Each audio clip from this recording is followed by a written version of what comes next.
Here's John Weideman. The Chicago Blackhawks are back on United Center ice, and Buffalo native Patrick Kane leads the Hawks charge against his hometown team.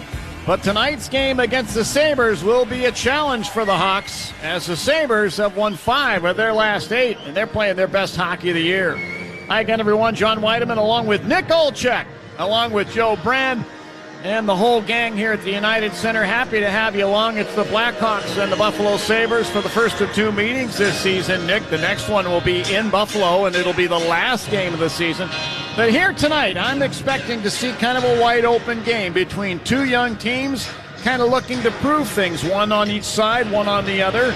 And when you think about what these teams have to lose, really they don't have anything to lose. The trade deadline is gone. The pressure's off. Let's go have some fun playing hockey. Well, Johnny, definitely we know this for the Blackhawks, but for the Sabres as well. Both teams have a lot of players playing for contracts. They're playing for stability. They're playing for money to feed their families. This is an important game for both teams. I would expect a high-energy start throughout the game. All right, tonight's injury report is sponsored by Blue Cross Blue Shield of Illinois, the card to carry through it all. If you were listening to Joe Brand earlier, you heard the good news. Connor Murphy in concussion protocol still. He's skating, and hopefully Connor Murphy will be able to get back into the lineup real soon. Tyler Johnson will join the lineup here tonight. He comes off of concussion protocol, and Jujhar Khaira remains out of the lineup with a back injury, long-term injured reserve after surgery. By the way, Kirby Dach will not play here tonight. He was bothered with just some ill feeling during the day, and so he will not make the lineup here tonight. Let's hope that all of those gentlemen that I mentioned will heal up and get back into the lineup real soon. Who Am I Banking On is sponsored by Marquette Bank. Wake up to a better way to bank with Marquette Bank and Fun Rewards. Nick, I'm going to go with Tyler Johnson, and it's for this reason. His junior teammate, Dustin Toharski, is going to be the starting goaltender for the Buffalo Sabres. They played junior together in Spokane of the Western Hockey League, so I'm going with Tyler to put one past his old teammate there in Spokane. Time for the keys to the night's game, sponsored by Team Hochberg. Hey, if you're looking to purchase a new home or refinance your existing home, go to 56david.com. Nick, give me those keys. Well, Johnny, big, important key is going to have to be the face-off department for the Blackhawks. The Buffalo Sabres' worst face-off team in the entire league at just a shade over 46%. The Hawks scored a nice goal thanks to Dominic Kubalik off of a face-off last game against the Vegas Golden Knights. If they can dominate the dot, they're going to set themselves up really well in the offensive zone. And it is now also time for the Ditch Witch Pick to Perform. Tonight's Pick to Perform is sponsored by Ditch Witch Midwest since 1970. Ditch Witch Midwest has been your partner for trenchers, cable plows, and directional drills. DitchWitchMidwest.com is where you get your info. Johnny, let's see if Dominic Kubalik can build off of a great game. He was healthy scratched in LA. He played against Vegas. He had a goal. Probably could have had 3 or 4 goals with the amount of opportunities that he had. See if he can keep that good run of form going and stay in the good graces of head coach Derek King. Absolutely. You think about a guy like Dominic Kubalik, who had all that success playing in Europe over in Switzerland, and he was known as a guy that could put the puck in the net pretty regularly. Came to the Blackhawks in his rookie year, which was 2019-20, and scored 30 goals and came in third in the Calder Trophy voting, and has since kind of fallen off. And I think I'm going to say it's because he's kind of learned the NHL game and learned to be a little more well-rounded. Well, lately, a little bit snake bit, so I'm with you. I'm hoping that Dominic Kubalik can find his form offensively here tonight. Stage has been set. The Blackhawks and the Buffalo Sabres will do battle for the first of 2 meetings here tonight. Right now, we're going to send it down to ice level as tonight's presentation of the national anthem is proudly sponsored by Omega Plumbing, a proud partner of Plumbers 911, saluting our soldiers here and abroad. And for the anthem, as always, we join the best in the business at ice level, Mr. Jim Cornelison. Enjoy the anthem, Hawks fans.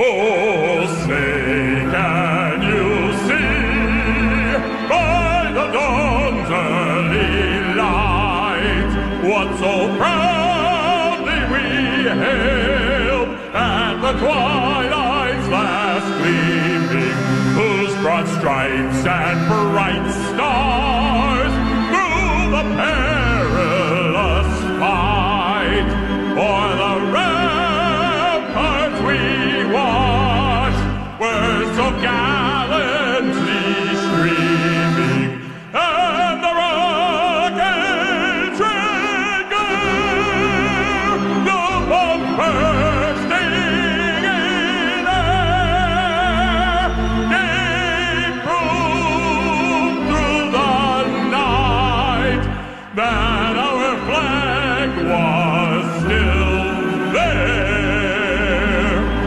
Oh, sing us that star-spangled banner yet waves,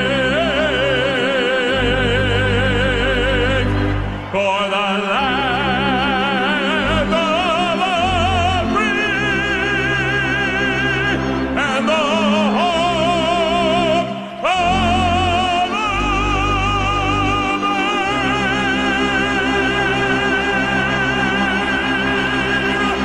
You just heard the best in the business. I'm not kidding. Jim Cornelison with our Star-Spangled Banner. Here tonight's starting lineups. In goal for the Buffalo Sabres is Dustin Tokarski. Dustin Tokarski. He has never faced the Chicago Blackhawks, as Joe Brand was telling you. We'll see how he does here tonight.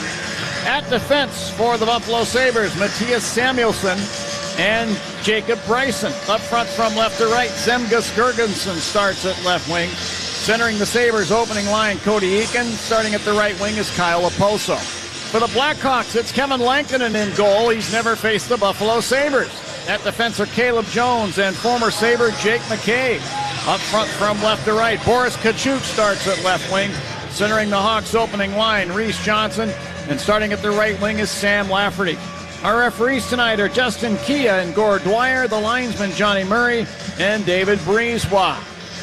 Set for some action here. Looks like the two fourth lines are going to face off to get it started. Should be some action right away. The drop of the puck. Reese Johnson wins the draw for the Hawks. Back to Caleb Jones, Hawk line. Spins it ahead into the Sabre zone, and we get a quick whistle for an offside against the Hawks. So no score in the game. Nick, one of the components I'm going to be looking for out of this line, the one on the ice right now for the Hawks, are the hits. 46 hits in Vegas. That was a team record. Oh, if they can find a way to do that again here, they're going to give a lot of space and a lot of room to the other top players for the Blackhawks. But, Johnny, if you can establish a physical tone right off the jump and continue that through the first period, I'm talking in on the forecheck, banging bodies, making sure you're finishing every hit on Buffalo's defense. By the time they get to the latter half of the second period or the third, they're going to be checking their shoulder. They're going to be a little bit apprehensive to go back because they've been getting hit all game long. So if this line can do that, it's going to be a great start for the Hawks. From the draw, the Sabres get the puck. Bryson between the circles. Put a pass up the right wing. Ends up at the Hawk line. Here's former Sabre Jake McCabe in his first game against his old team. Passing the puck ahead, Sam Lafferty. Sabre line right wing. He put it down to the corner. Then out to the line it goes. And Caleb Jones had the puck there. Could not get a shot on goal. Blocked back to center ice. McCabe now has the puck between the circles and the Hawk end. Hawks get a quick line change. McCabe outlets to the brink at Hawk line. He'll spin it back down into the far corner Hawk zone. McCabe is chased by his former teammate Jeff Skinner there, but put a pass up the right wing. Dylan Strome moves it across the rink. Here's Alex DeBrincat into the Sabres zone left wing side. Made a drop pass for Patrick Kane. Former Blackhawk Henry Jokiharju poked that away to center ice, and now Jokiharju has the puck at his own blue line. And the Sabres will start up again. Rasmus Dahlin now between the circles, Sabre zone to Jeff Skinner, right wing center ice. Turns and fires it into the Hawk zone between the circles. Seth Jones took it there. Passing up the right wing, Alex DeBrincat, Hawk line. To Eric Gustafsson in his 300th NHL game. Moves it back to the line, right point, Seth Jones. Now to the right corner, Kane to Gustafsson, top of the right circle to Kane. Kane in the right circle, over to the high slot. DeBrincat fires. And that was blocked in the slot by Sabre Tage Thompson. Loose puck in the near corner, Sabre zone. Alex Tuck there to get it. To Rasmus Dahlin behind the Sabre net. He'll drive it around at the left side, and Jeff Skinner will deflect the puck down ice in on Kevin Lankinen. The teams make line changes. Real nice start from that top line. Kane, DeBrincat, and Strome, which ended in a nice cross-seam pass from Kane to DeBrincat. But the puck just went off the toe of his stick. Here's Taylor Radish taking a pass into the right circle, put it across into the crease. It's picked off by Will Butcher of the Sabres, who put the puck to the near boards. Dominic Kubalik took it there for the Hawks. Winds it behind the net up the far side. And this is Olofsson for the Sabres. Olofsson into the Hawk zone, gave it up to Kubalik. He'll move it ahead to center ice. Jonathan Toews over the Sabre line on the left wing. Trying to fight through a check from Casey Fitzgerald. Lost the puck down in behind the net and then has something to say to one of the referees. Sabres get it back. Casey Fitzgerald, a Boston area native, put the puck away to the left wing boards. And it's played in behind the Sabre net by Rasmus Asplund. Will Butcher there to get it. He'll drop it in behind his net. And carrying out for the Sabres now, Jacob Bryson. Head to center ice it goes. Into the Hawk zone. So Dylan Cousins along the left boards. Put it down in behind the Hawk net. Lankinen plays the puck to the near corner. Jake McCabe will drive it around behind the net and down ice into the Sabres zone. The Sabres take it back. Bryson to Samuelson along the left wing sideboards. He shot the puck through center ice. This deflects into the right wing corner Hawk zone. And back to get it, Caleb Jones. Outlets ahead to Henrik Borgstrom. Now to center ice to Jake McCabe. In over the Sabre line. Down the right wing to the corner. McCabe stopping there. Will leave the puck in the left wing corner, but it's picked off by the Sabres. And Samuelson then gave it away. Philip Kurashev with the Hawk to McCabe. High slot. Long wrist shot. And a blocker save made by Tokarski. In behind the Sabre net. Kurashev battling with a couple of Sabres. And the puck scraped away. Sam Lafferty in to offer some assistance. The puck comes out to the right circle. Reese Johnson fires it in on goal. Turned out of there by Tokarski. Loose puck along the left wing board. Eric Gustafsson spins it behind the net and ends up at the right point. Seth Jones to Gustafsson, left point to the high slot. Johnson, he'll fire. And Tokarski is down on his knees to stop it and then sort of folds back into the crease onto his backside. Holds the puck for a whistle. We get a stoppage. 16-15 left in the first here at the United Center. Hawks and Sabres, no score. Pretty evident Derek King rolling the lines early. A great start to the game by this fourth line of Kachuk, Reese Johnson, and Sam Lafferty. They get some sustained pressure in Buffalo's end. Then they come right back with them a couple minutes later. Good offensive zone shift, offensive zone draw. Now it's the big boys out there for the Blackhawks. Now that line of Dylan Strome along with Patrick Kane and Alex DeBrincat. Kane's got the puck off the draw from the left wing boards. Fires, and it hit the skate of Dahlin at the top of the crease and nearly deflected into the Sabre net. Gustafsson takes it back left point to Seth Jones, right point. Put it over left point now to Patrick Kane. Bothered out by the line by Kyle Oposo of the Sabres. Sabres get it back. Zemgus Girgensons into the Hawk zone to the right wing board. Tried to center the puck. Picked off by DeBrincat. To Kane in the near circle. Actually now Gustafsson. Put it ahead at center ice. Seth Jones to Dylan Strome over the Sabre line. Top of the right circle to Gustafsson, left point. Moves it to the right point and Seth Jones fires. Blocked by Girgensons. Now Strome got the puck back along the right boards. Tried to put it back across the rink. Oposo picks it off for the Sabres. Moves it into the Hawk zone for Jeff Skinner. A little toe drag, had it poke checked away. Hawks get the puck back and change line. And that poke check came from Dylan Strome, Johnny. He had an opportunity, just couldn't make something work in the offensive zone. He tracked all the way back, forced the turnover, and allowed the Hawks to regain possession. It's plays like that, to me, that have allowed Dylan Strome to take his game to another level. It's plays like that defensively. That's why he has more points. Why is that? Because you spend less time in your own zone, more time in the offensive zone. Just a great play on the defensive side of things by Dylan Strome. Now faceoff will be in the circle to the right of Kevin Lankinen, and we had an icing call against the Hawks there. It's going to be Toews facing off against Jeff Skinner. The drop of the puck, and the Hawks will get it. Eric Gustafsson behind the Hawk net with a puck. Passing up the left wing, Dominic Kubalik. Shot it across the rink for Seth Jones. He fires the puck ahead. It deflects down in behind the Sabre net. Toews had it for a moment, lost it, but Taylor Radish took it back left circle. Put it top of the right circle, and a shot from Calvin DeHaan is into the breadbasket of Tokarski. And he'll squeeze it and hold it in the butterfly position. We get a stoppage and a face-off circle to his left. No score. Not only lots of offensive zone time for the Blackhawks so far in the first 5-some minutes, but a lot of cross-seam passes. Buffalo in their defensive zone, they're looking really pedestrian right now. Those cross-seam plays are there, so if the Hawks can try and execute on those a little bit more, but I want to see more shots at the net, Johnny. They passed up a couple opportunities, 4 shots on goal to 0 in favor of the Hawks right now. The opportunities have been there in the offensive zone. Casey Middlestat wins the draw for Buffalo. He's the Sabres' best face-off man. Put the puck down to the corner. Samuelson will fire it up the left wing boards and down in behind the Hawk net. And Riley Stillman drags it out up the left wing, put it ahead at center ice at the Sabre line for Alex DeBrincat. Gave it to Dylan Strome over the center ice circle, tried to enter the Sabres zone. Poke checked away to Olofsson. He'll move it ahead on the left wing to Rasmus Asplund at the Hawk blue line, and he spins it down behind the Hawk net. Round it goes to Olofsson along the near boards. The middle set back in the net. Put it out to the right point to Bryson. He fires one down toward the Hawk net. The middle set deflected it wide. Millsap got it back in the left corner, spins the puck behind the net. Here's Olofsson along the right boards. Got it out to Bryson, and from the right point fires a long wrist shot into the glove of Kevin Lankinen, who had slid out of the crease to the left and just gloved the puck and held on for a whistle. Johnny, tons of Chicago connections in this game. Donnie Granato from Downers Grove. Craig Anderson not playing tonight, but on the roster from Park Ridge. Anders Bjork, who is not in the lineup, but he was from Wisconsin, but played for the Chicago Mission growing up. John Hayden from Chicago. Vinny Hinostroza from Chicago. And then, of course, Henry Jokiharju drafted by the Blackhawks. So plenty of Chicago connections from the Sabre team. And I've got one more for you. Give it to me, Johnny. Kevin Adams, the general manager of the Buffalo Sabres, was a one-time Chicago Blackhawk. Back in the 2007-08 season, you had Craig Adams and Kevin Adams, and both adorned the Blackhawks sweater and played well for the Blackhawks that year. In the near corner Hawk zone, Jake McCabe fires a pass up the left wing side.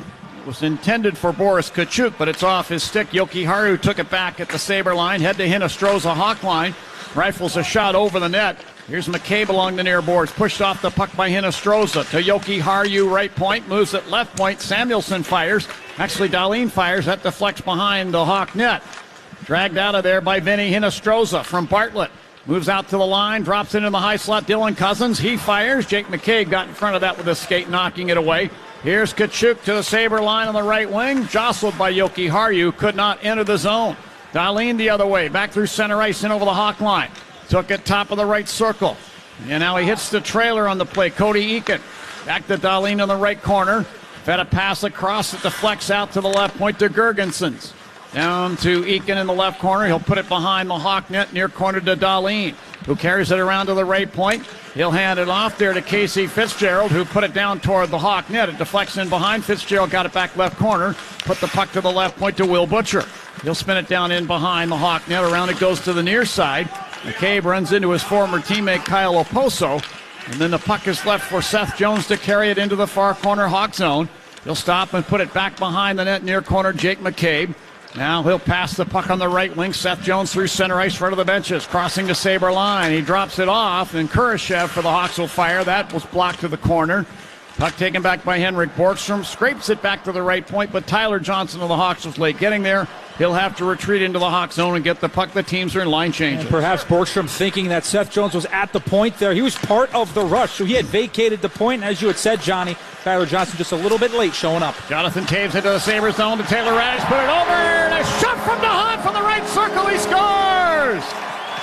Calvin DeHaan moving into the right circle was all alone and took a perfect setup and snapped it in behind Tokarski. The Hawks have a 1-0 lead. Outstanding passing by the Blackhawks in the Sabres defensive zone. It has been very evident that the Buffalo Sabres have a lot of holes that are wide open for the Hawks to try and pass through. And this is Taylor Raddysh. Another point for the newcomer. Nice little touch play. Dominik Kubalik's going to get another point here, John. He's going to get an assist. He touched it from the left circle right to Taylor Raddysh. And instead of shooting, he moves it across the way to Calvin DeHaan on the right face-off dot, and he pounds it right to the back of the net. And with that goal, we're going to break out a little Bandito, celebrate every Blackhawk goal with El Bandito Yankee Tequila. For Calvin DeHaan, that's his second on the season from Taylor Raddysh and Dominik Kubalik. The goal, 7:53 into period number one, gives the Hawks a 1-0 lead.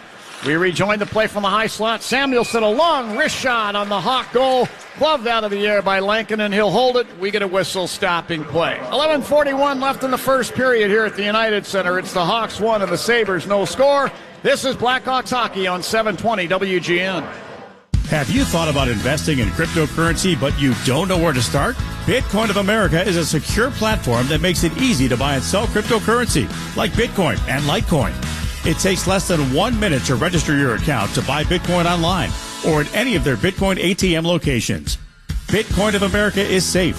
They're registered with the U.S. Department of Treasury. Log on to bitcoinofamerica.org. Use promo code WGN720 when registering for 2 free trades. That's bitcoinofamerica.org. There are about 1 million places to get away this spring. like rafting the Colorado River. But if you want to get away with a great deal on a new car or SUV, there's only one place to go, the Hyundai Getaway sales event. With new cars arriving daily, it's time to get in and get away. Get 0% APR for up to 48 months, plus 0 payments for 90 days on select Hyundai vehicles. See your local Chicago and Northwest Indiana Hyundai dealer or visit buyhyundai.com today. Offers end March 31st. Call 224-661-0068 for details. BMO Harris is a proud sponsor of the Home Sweet Home Chicago radio program. If you, like many other homeowners right now, are considering a home renovation project, contact BMO Harris Bank to learn more about how they can help you finance your project. For more information, visit them at bmoharris.com/homesweethome. That's bmoharris.com/homesweethome. Or just click their link on the WGN Home Sweet Home Chicago program page. Who needs an alarm when you have Bob Surratt? Weekday mornings at 6 on 720. Now back to the game. 11:41 to go in the first period. Calvin DeHaan looking like a seasoned goal scorer, giving the Hawks a 1-0 lead. Hawk fans, the Hawks have teamed up with Fifth Third Arena, the practice home of the Blackhawks, to create a memorable pregame experience this new year, including a tour of the Blackhawks locker room, a pregame buffet, an open skate, and also a guaranteed gate giveaway.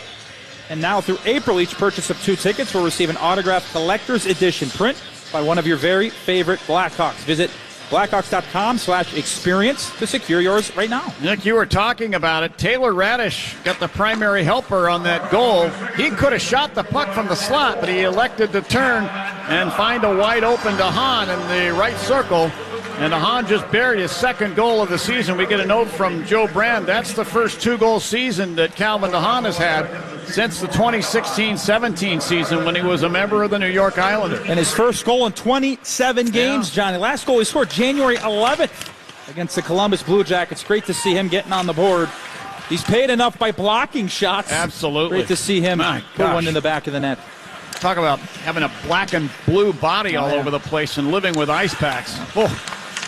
Inside the Sabre zone of the left wing corner, Sam Lafferty had the puck, was checked off of it. Rasmus Dahlin now bothered along the far sideboards by DeBrincat. Dahlin put the puck over along the right sideboards to Yoki Haru.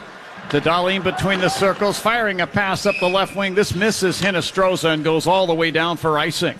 Faceoff will come back in the Sabre zone. This will be in the circle to Tokarski's right. And Johnny, to be completely honest with you, I wouldn't be surprised if Calvin DeHaan sleeps on a bed of ice.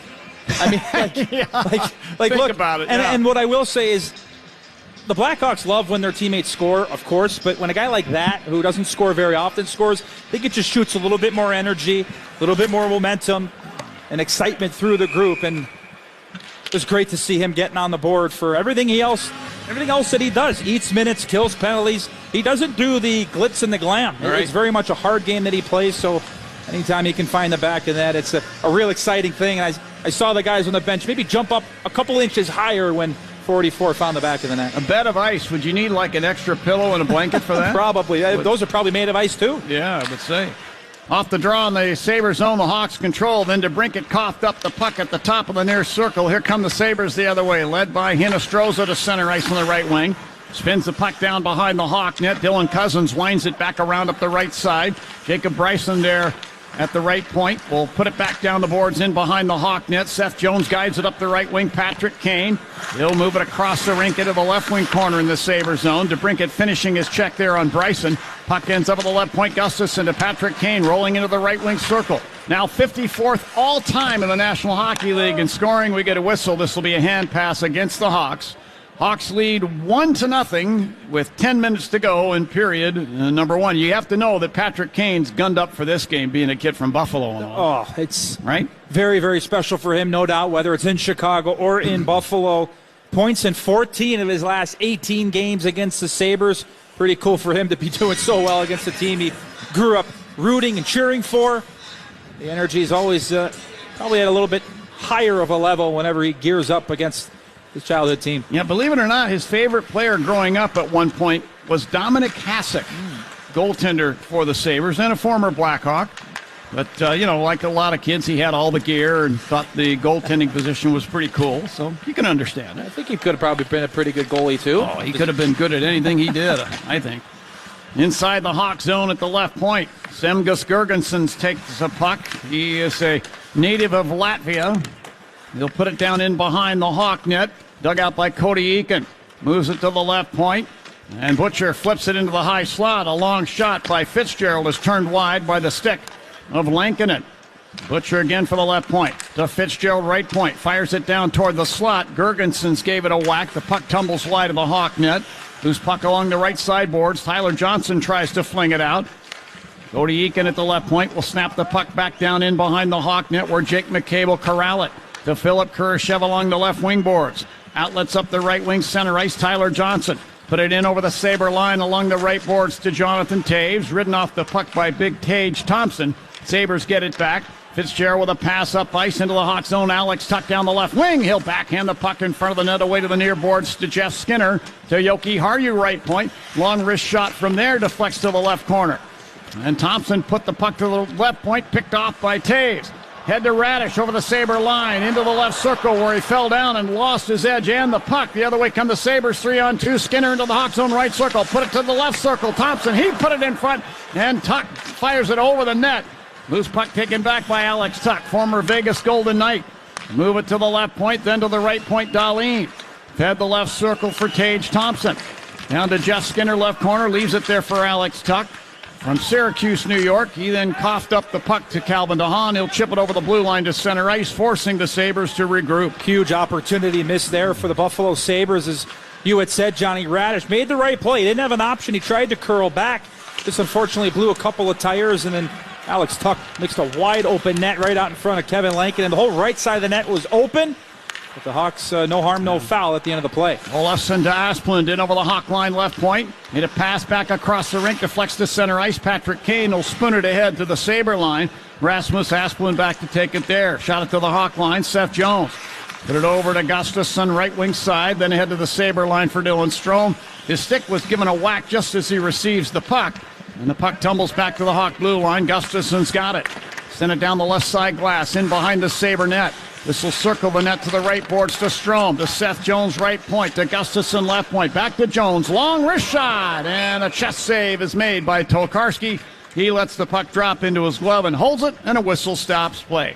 We have 7:07 left in period number one here at the United Center. It's still the Hawks 1 and the Sabres no score. This is Blackhawks hockey on 720 WGN. The Blackhawks, Wildcats, and the NFL play here on AM 720. On smart speakers, say play WGN Chicago. In 1925, Modelo began brewing beer for those who believe in better. A model beer, steeped in the tradition of tireless effort. A rich Pilsner-style lager for those who wear their heart and heritage in their rolled-up sleeve. Since our first batch to every bottle raised today, we've proved that it doesn't matter where you come from. It matters what you're made of. Modelo Especial, brewed for those with a fighting spirit. Drink responsibly. Beer imported by Crown Imports, Chicago, Illinois. Ugh, my local bank got bought again? Last time, my account was messed up when they converted. Sounds like you're ready to try my bank, Marquette Bank. They're a local bank with personal service and the digital stuff. Zelle, mobile banking, online banking, 40,000 free ATMs nationwide. Plus, they're always supporting local causes in our community. When you bank with Marquette Bank, good things happen for you and your neighborhood. Marquette Bank, member FDIC, equal housing lender. Love where you bank.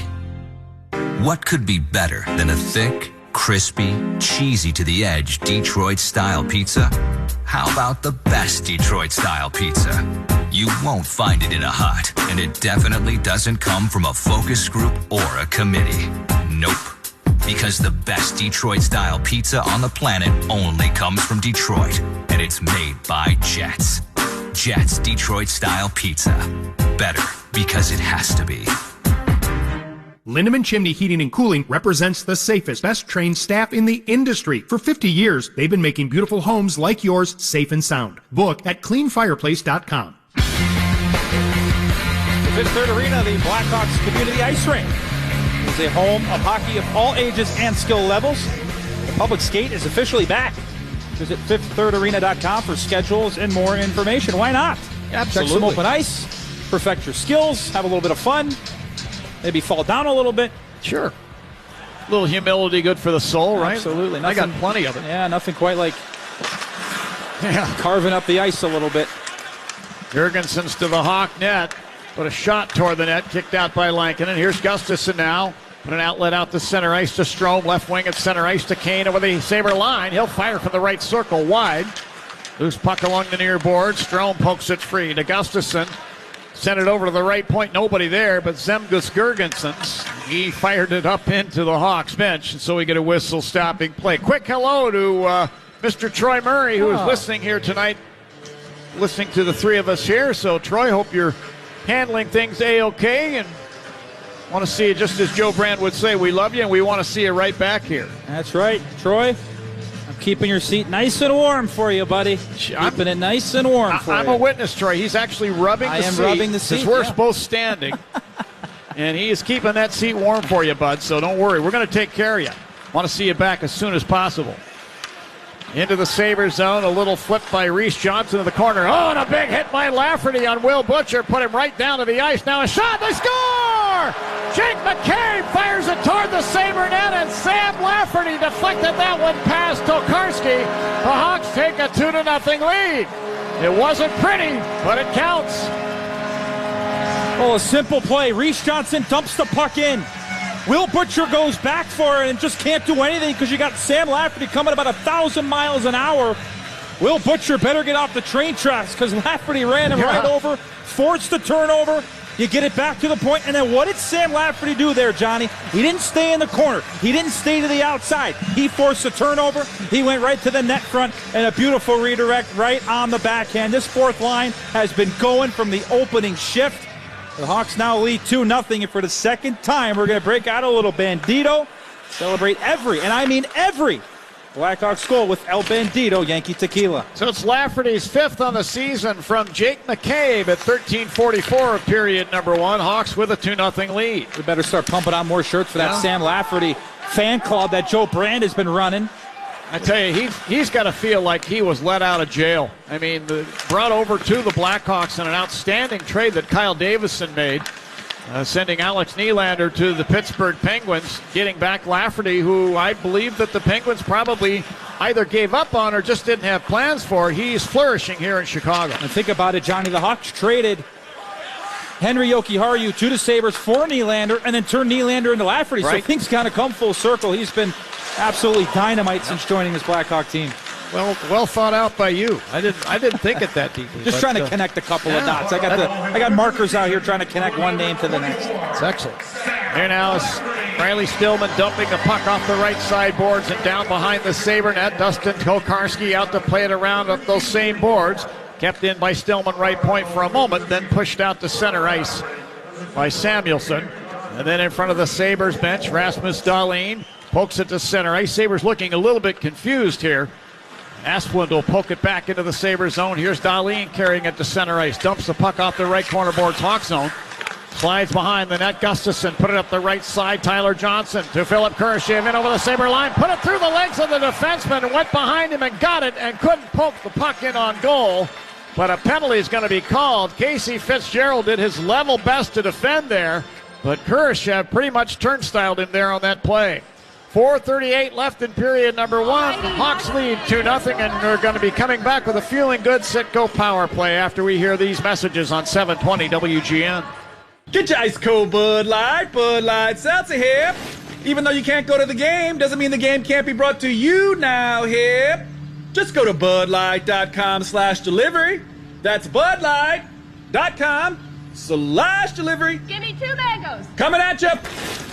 It's a little short. Ow. Sorry. You know what? I'm just going to walk them over to you. Whenever there's a game to watch, there's a Bud Light there. Enjoy responsibly. Anheuser-Busch, Bud Light Beer, and Bud Light Seltzer. IRC Beer in Texas, St. Louis, Missouri. Hi, I'm Representative Marie Newman. I represent Chicago's Southwest Side and suburbs in Congress, and my office is here for you.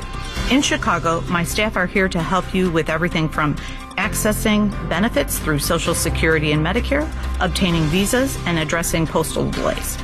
We also help resolve issues with the IRS and Department of Veterans Affairs. Last year, we helped constituents recover and save $400,000 through completed casework assistance. In D.C., we're working just as hard as we fight to lower prescription drug costs, fix our supply chain, end inflation, and cut taxes for families and small businesses. Stop by my district office at 6245 South Archer Avenue in Chicago or call 773-948-6223 to speak with a member of my staff about how we can best serve you. Paid for by official funds authorized by the House of Representatives. Bob Surratt. That old DJ is worth listening to. Bob Surratt starts your day. The Hawks players wore special warm-up jerseys on Foundation Night, which will be autographed by the player who wore it, and are now up for auction. But you better hurry and act right now because the auction closes on Wednesday, March 30th at 10 a.m. You better get your bids in now by visiting blackhawks.com/community jersey. Yeah, those were cool, by the way. Those warm-up sweaters. Those were really cool. From the draw, Hawks control. Seth Jones at the left point. Leaves it there for DeBrincat to Seth Jones now right point. Down to Patrick Kane in the right circle. Kane holding. Trying to sweep it down toward the net. It deflects in behind. Strome giving a shove into the inboards there by Yoki Haru, but the Hawks get the puck. Kane's got it top of the right circle again. Kane holding it there. Fires toward the net. Deflects in behind. DeBrincat poke checks it away from Samuelson. Down to Strome back in the net. It's taken away in the near corner by Eakin of the Sabres, and he'll drive the puck behind his net around off the left boards and down into the Hawk zone. Back to get it, Seth Jones. Here's Jones carrying to center ice. Moves it ahead now. Taylor Radish to Jones over the Sabre line on the right wing to the half boards. Fires it down behind the net. Rolls around to the left point. Patrick Kane there. Down to Strome along the left side boards. Then to the corner. Behind the back pass back to Kane at the left point. He'll carry down to the half boards. Give it to the line to DeBrincat. To Kane, top of the left wing circle. Back to DeBrincat near the left point. Moves it toward the right point. Seth Jones rolling through the high slot. Gave it to DeBrincat left circle. To Kane, right circle. He'll hold. Put it back across. This is picked off by Tage Thompson of the Sabres. And he'll clear the puck all the way down. Yeah, Patrick Kane looking to go across the seam to DeBrincat. We've seen that a couple of times this season. But they kind of had double coverage. It was Thompson and Alex Tuck. Two really big guys with long reaches. Made a nice play on the PK to intercept and clear it all the way down. Taves carrying through center ice. Got it in over the Sabre line. Down the left wing. Now cuts in front. Shoots. He scores! A pretty backhander by Taves. Put it past Tokarski under the blocker. It's a power play goal. And the Hawks now lead 3-0. And break out the Bandito. Taves looking like a Bandito on that one. What a backhander. Johnny, they're running up the tab. Won't be able to afford much of this if they keep going at this rate. What a move by Jonathan Taves. A little outside, inside, right around Olofsson. Or rather, that was Matthias Samuelsson. This is vintage captain. Enter the zone, dish it wide, go right to the net. Beautiful move, forehand, backhand, and he beats Tokarski on the short side. With that goal, we're going to break out the Bandito. Celebrate every Blackhawk goal with El Bandito, Yankee Tequila, and that wonderful backhand shot from Jonathan Taves is brought to you by ChevyDriveChicago.com. So for Taves, that's his 10th goal overall on the season, third on the power play in his 999th National Hockey League game of his career. And his 5th point, Johnny, in his last 5 games. He has been feeling it. Here inside the Hawk zone. Boris Kachuk will pass out to center ice. Reese Johnson on the right wing side. Sends the puck down the boards to the end boards. And you heard Lafferty run into Dylan Cousins back there. In the near corner Sabre zone, the puck is swept up the boards by Fitzgerald. Ahead to Butcher, then to Dylan Cousins. Sabre line, shot it to the Hawk line, picked off by Riley Stillman. To Reese Johnson over the center ice circle. To Calvin DeHaan. The Hawks are in the midst of a change. DeHaan back skating into the Hawk zone. Snaps a pass up the left wing for Patrick Kane at center ice. It's over his stick. Yoki Haru shot it across to Dahlin. Rink wide pass. Olofsson into the Hawk zone to the right wing boards. Centers the puck and it slides all the way across. Taken away by Rasmus Asplund. To Olofsson in the near circle. Sends it right point Yoki Haru to Dahlin, top of the left wing circle. Rasmus Dahlin backing up through the high slot, firing a wrist shot. Blocked out the center ice by DeBrincat. Sabres have to regroup. Dahlin in front of the Hawks bench. Put it over along the right side boards back in the Sabre zone to Henry Yoki Haru. Played his junior hockey with the Portland Winterhawks, did Yoki Haru. Passing to center ice. Here's Jeff Skinner into the Hawk zone. A long wrist shot deflects down toward the net. Turned in behind by Lankinen to Gustafsson. Passing up the right side. Kane at the Sabre line. He'll backhand the puck down behind the Buffalo net. And it's taken out of there by the Sabres. Here's Alex Tuck to center ice, right wing side. Sends a skipping shot that deflects wide of the Hawk net. Taylor Radish along the right boards, one of the newcomers. Lifts the puck out to center ice for Taves. To Radish coming by. In over the Sabre line. Splits to the fence. Moves in. Drops to the Kubalik. Oh, and a great defensive play at the last second by Samuelson to knock it out of there. And the Sabres avert catastrophe. Under a minute to play in period number 1. The whole play made by Taylor Radish. Now Tuck took the puck away into the Hawk zone. Wires one from the right circle wide. Puck ricochets out of the left corner, back to center ice, forcing the Sabres to regroup. You think he's confident, Johnny? Carrying the puck all the way through the neutral zone, goes right around one, and then tries to feed Kubalik, try to get him going offensively a little bit. What a play there for Taylor Radish. It's the size, it's the speed, it's the strength.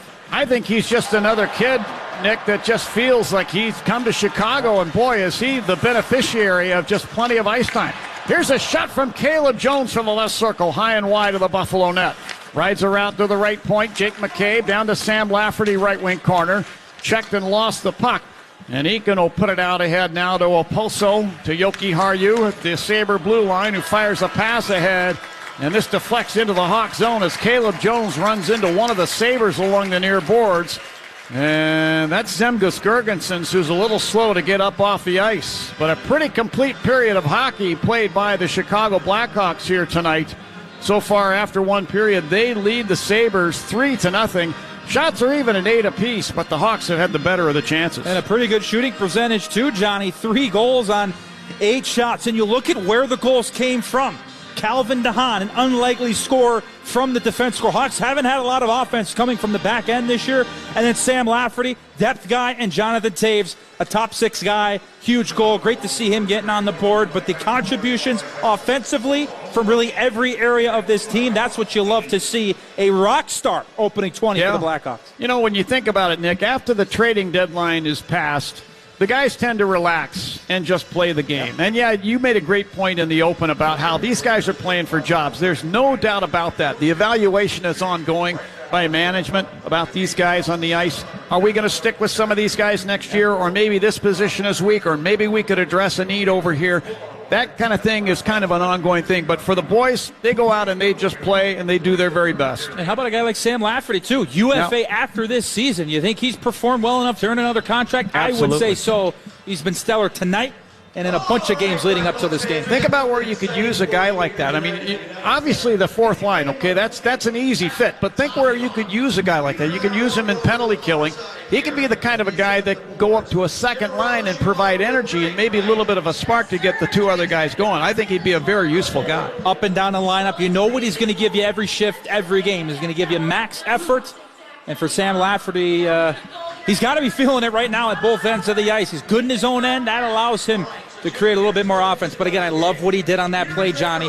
He initiated contact. He won the loose battle and got his rear end right to the net. If he doesn't do that, that puck probably doesn't end up in the back of the net. By the way, you were talking about Dominic Kubalik getting his engine started so far here tonight. He's assisted on 2 of the Blackhawks' 3 goals. That's a good sign. And that's the response that he needed to continue. It's been a great start for Dominic Kubalik. Let's go down and join our guest here between periods. It's Reese Johnson. Reese, you got to be just elated to be back in this lineup. And by the way, nice job the other night in Vegas throwing 11 hits to help the Blackhawks with a team record 46 hits in one game. That had to be a lot of fun. Yeah, for sure. It's great to be back in the lineup and here in the UC getting loud here. It's always an honor going to battle every night with these guys, so we'll keep her going here in the second. Well, Reese, Nick Olczyk here. Thanks a lot for joining us, pal. Take us through what it was like with the rehab. Obviously, the clavicle injury. I'm touching mine right now as we speak, and it hurts just like grabbing onto it. I couldn't imagine breaking it or something like that. And then you come back, and you have 20 hits coming into this game in your last 3 games since you're being back. Was there a feeling out process? Did going down to Rockford help you? Kind of what has been the process since coming back from that injury? Yeah, for sure. It was definitely a long 14 weeks. But I had a lot of good people working with me here in Chicago, and I think it was really beneficial to go down to Rockford and get a couple games in there. It was a little longer than I hoped to have wished for, but I took my time and made sure I got the reps and hits and physical contact before coming back, because I know that's part of the game for me especially. So, yeah, definitely good to be back.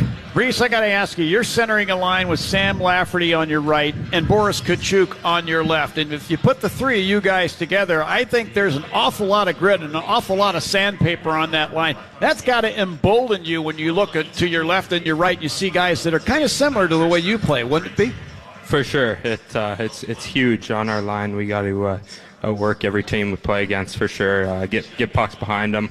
We were talking before the game that our F1 and forecheck is going to be key here, so we'll keep it going in the second and keep rolling here. Reese, what did a guy like Ryan Carpenter mean to you and your career? Obviously, you've kind of filled in his role as the depth center, the very important center, playing in a lot of different situations in your own zone, creating energy, killing penalties, everything. What did he mean to you, your career? Maybe something that really stood out that he taught you that you're going to bring with you, not just this year, but hopefully throughout the duration of your long NHL career? Yeah, first of all, I mean, Carpy was an unbelievable teammate and leader. He helped me a ton over the last couple of years. I think one thing that stands out is just doing the little things every day. He was a true pro, and I was honored to be a part of his team for a while there, and I know he's going to do great things with his teams moving forward.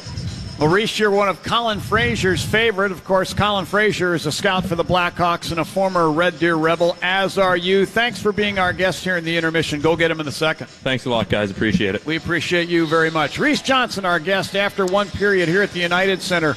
Well, we've broken out the Bandito all right. The Hawks with a 3-0 lead over the Buffalo Sabres. Good energy and really good pace to this game. Johnny, my pockets are going to be a lot lighter by the end of tonight, but it's great to see. We like walking home with light pockets if that means there's going to be a lot of Banditos spread out, but you really could not have asked for a better start to this game. Yeah. Excellent period played by the Hawks. All right, Joe Brand standing by in Blackhawk Central. He'll have a full intermission report for you, good folks, and then second period action will follow along. We'll find out if the Blackhawks can add to their lead here. Right now they lead the Sabres 3-rip, as Nick Olchek would say in a situation like that after one period here at the United Center. This is Blackhawks hockey on 720 WGN.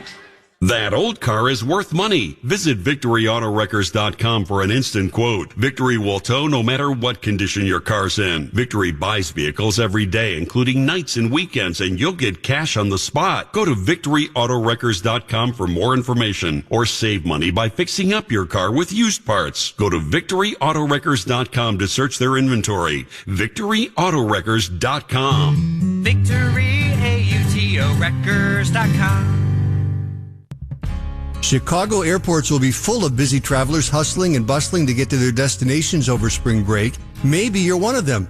Racing to the airport, checking bags, unloading and loading carry-ons, waiting in line. No wonder 1 out of 3 Americans has high blood pressure.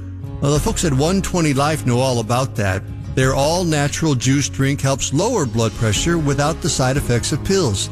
Go to 120life.com. That's 120LIFE and order their 2-week trial pack. That's 120life.com. Use the code WGN10 to save 10%. If you don't see results, you get your money back. Order it now. There's no risk with the money-back guarantee. Go to 120life.com. That's 120LIFE and order their 2-week trial pack. Use the code WGN10 to save 10%. That's 120life.com. 120LIFE. 120 Life. We need more stuff like this. Hi, it's Lou Manfredini. There are few rites of spring more satisfying than the annual deep clean. This spring cleaning tip is sponsored by Executive Green Carpet Cleaning. Someone just walked across your carpet with muddy shoes. Don't panic. Grab a clean white cotton towel and blot the stained areas. Blot, never rub, and avoid putting any harsh cleaning chemicals on it. Now, wait and let the mud stain dry and then vacuum up what you can. Finally, blot what's left of the stain using a detergent-free spot cleaner. And now this. This time of year, it's a great idea to give your home a deep, professional clean. Hire Executive Green Carpet Cleaning to clean your carpet and rugs. Executive Green has extended their spring cleaning specials. Book now and get 2 rooms sparkling for just $99. 2 rooms for the very best carpet cleaning, just $99. And no one does it better than Executive Green Carpet Cleaning. Call Kelly at 630-990-8600 or schedule online at WGNClean.com. Get your engine road trip ready and fill your tank with top-tier Tri-Clean gasoline from our proud sponsor, Citgo. Adventure awaits. Fuel up first with Citgo. It's time for an intermission update. Here's Joe Brand. Yeah, the first intermission is sponsored by Truly Hard Seltzer, where the Blackhawks have clearly brought their offense from the road trip here to the United Center. They've also scored 3 goals or more in their last 4 games. They've got a 3-0 lead over the Buffalo Sabres after 20 minutes here at the UC. And as we take a look around all the sports world, we'll start in the NHL realm, where the Carolina Hurricanes lead the Washington Capitals right now 6-1. There's less than 7 minutes left in regulation in our nation's capital, but Carolina looking like they're picking up a big win against the Caps. St. Louis now has a 2-0 lead over the Vancouver Canucks. They're through 2 periods down in Missouri. A couple other games later on tonight. The Arizona Coyotes visit the Edmonton Oilers. The Seattle Kraken are on the road against the LA Kings. Elsewhere in the sports world, the Bulls are in a battle with the Knicks in New York. Knicks leading the game 77-69 late in the third quarter. Zach LaVine currently with 22 points for the Bulls. Spring training action, Cubs and Reds are just underway. Marcus Stroman on the mound for his 3rd start of this spring training. White Sox fell to the Padres earlier today, 9-8. Eloy Jimenez hitting his 2nd home run of the spring. And in college basketball, Illinois guard Andre Curbelo has entered the transfer portal. The sophomore was limited to 19 games this season due to an injury and only played 10 minutes in Illinois' round of 32 loss to Houston and was benched for the entire second half. Again, it's a 3-0 lead for the Blackhawks over the Buffalo Sabres here at the United Center. We're going to take a break and bring in Nick Olczyk to help us break down that opening 20 minutes. But a great start for the Hawks early on. You're listening to Blackhawks Hockey on 720 WGN. Say, play WGN Radio and connect to Chicago's very own WGN. Calling all doers. St. Xavier University is for students who want more out of their future. Attend St. Xavier's Graduate Program's virtual open house on Thursday, March 31st to learn about their transformative graduate programs in business, computer science, education, medical sciences, and nursing. From 5:30 to 8:30 p.m., learn about your financial aid and scholarship options and participate in virtual breakout sessions to learn about their various graduate programs. Register today at sxu.edu, keyword open house. St. Xavier University, the best in you. FanDuel Sportsbook is an official partner of the Chicago Blackhawks and the NHL. Right now, new customers can get started with a risk-free first bet up to $1,000. Download the FanDuel Sportsbook app and sign up using promo code Chicago to get started with your risk-free first bet up to $1,000. Must be 21 and older and present in Illinois. First online real money wager only. Refund issued as non-withdrawable site grant that expires in 14 days. Restrictions apply. See terms at sportsbook.fanduel.com. Gambling problem? Call 1-800-GAMBLER. Hey, John Williams here. I want to hear what you did over the weekend for our On The Go segment. It's sponsored by Xfinity. Text me what you did. Tell me where you went. I gave you my favorite picks of places to go and things to do. We'd love to hear how that worked out for you. And make sure you listen this Thursday at 1:50 for our On The Go Places to Go, Things to Do segment. It's sponsored by Xfinity. That's Thursdays at 1:50 for our Places to Go, Things to Do segment. Sponsored by Xfinity. The professionals at Plumbers 911 Chicago are ready to answer your call. They'll get your plumbing job done right the first time. Their phones are open 24/7, 1-833-PLUM-911. Hey, Hawks fans, don't forget after tonight's game, tune into the Bitcoin of America Chicago Blackhawks post-game show. We'll have player and coach interviews, fan reaction, and game analysis as the Blackhawks lead the Buffalo Sabres 3-0 after 20 minutes here from the UC. Getting down with it on a little intro to this first intermission is our own Nick Olczyk, who will be on that Bitcoin of America Chicago Blackhawks post-game show. But, Nick, I've said this before, Taylor Radish is really making it difficult for Blackhawks fans to remember Brandon Hagel. Well, look, the thing I love about the play that he made over to Calvin DeHaan on the first goal of the game for the Blackhawks is just like Johnny Weideman said, he could have shot it, but he elected to pass. Now with the Blackhawks, 2 goals, 3 assists, he's helping turn himself into a guy that if he's one-on-one with a goaltender and he has a passing option, the goalie doesn't know what he's going to do. There are certain players in the National Hockey League like an Alexander Ovechkin, who, if he's got a wide-open lane to shoot it on a 2-on-1, chances are he's probably going to shoot it. The goaltender can kind of cheat shot and not worry about having to move from one post to the other. Or other guys are passers. Think of like a Joe Thornton.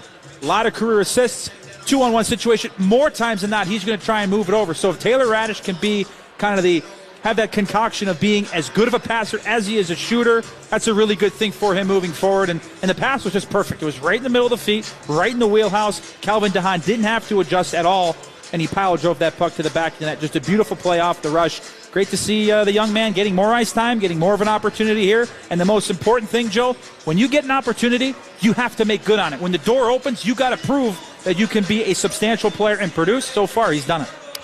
Along with the Blackhawks offense clicking, the defense, 14 hits as opposed to Buffalo's 8 hits, and they're even with block shots, 4-4. But how is the defense helping the offense? The one thing I noticed, especially early, and as that period went along, Jake McCabe was very involved. Very involved in the offense. Just a couple times led the rush for the Hawks into the offensive zone for Buffalo. And then, of course, Calvin DeHaan getting the goal. Half the shots the Hawks put up in that period came from defensemen. Jones with one, McCabe with one, which was the redirect goal for Sam Lafferty, and then 2 for Calvin DeHaan. So if the Hawks can keep activating their defensemen, not only in the offensive zone, but off the rush as well, they're going to really, hopefully, put a lot more pressure on this Buffalo Sabres team. And the more guys you can get up in the rush, hopefully the Buffalo Sabres aren't back-checking as hard as they normally would. You're going to end up with odd man rushes all the time the rest of this game, but a real good start for the team as a whole, but especially the defensemen. We've got to take one more break, but we're going to anoint John Weineman into the Sam Lafferty fan club when we come back. He's Nick Olczyk. I'm Joe Brandt. Second period coming up next, 7:20 WGN. Hey, it's Kenny Mayne reporting from a Caesars Sportsbook commercial. Caesar knows the way to your heart is food, so sign up with code RADIOEAT. Bet $50, and new users get a $250 Uber Eats gift card. Must be 21 and physically present in Illinois. New customers with eligible promo code only. Real money wagers only that have minimum odds of -200. $250 gift card redemption code accepts to redeem gift card will be sent via email within 72 hours. Uber gift card terms and conditions apply. See Caesar.com/promos for full terms. Void where prohibited. If you or someone you know has a gambling problem, crisis counseling and referral services can be accessed by calling 1-800-GAMBLER.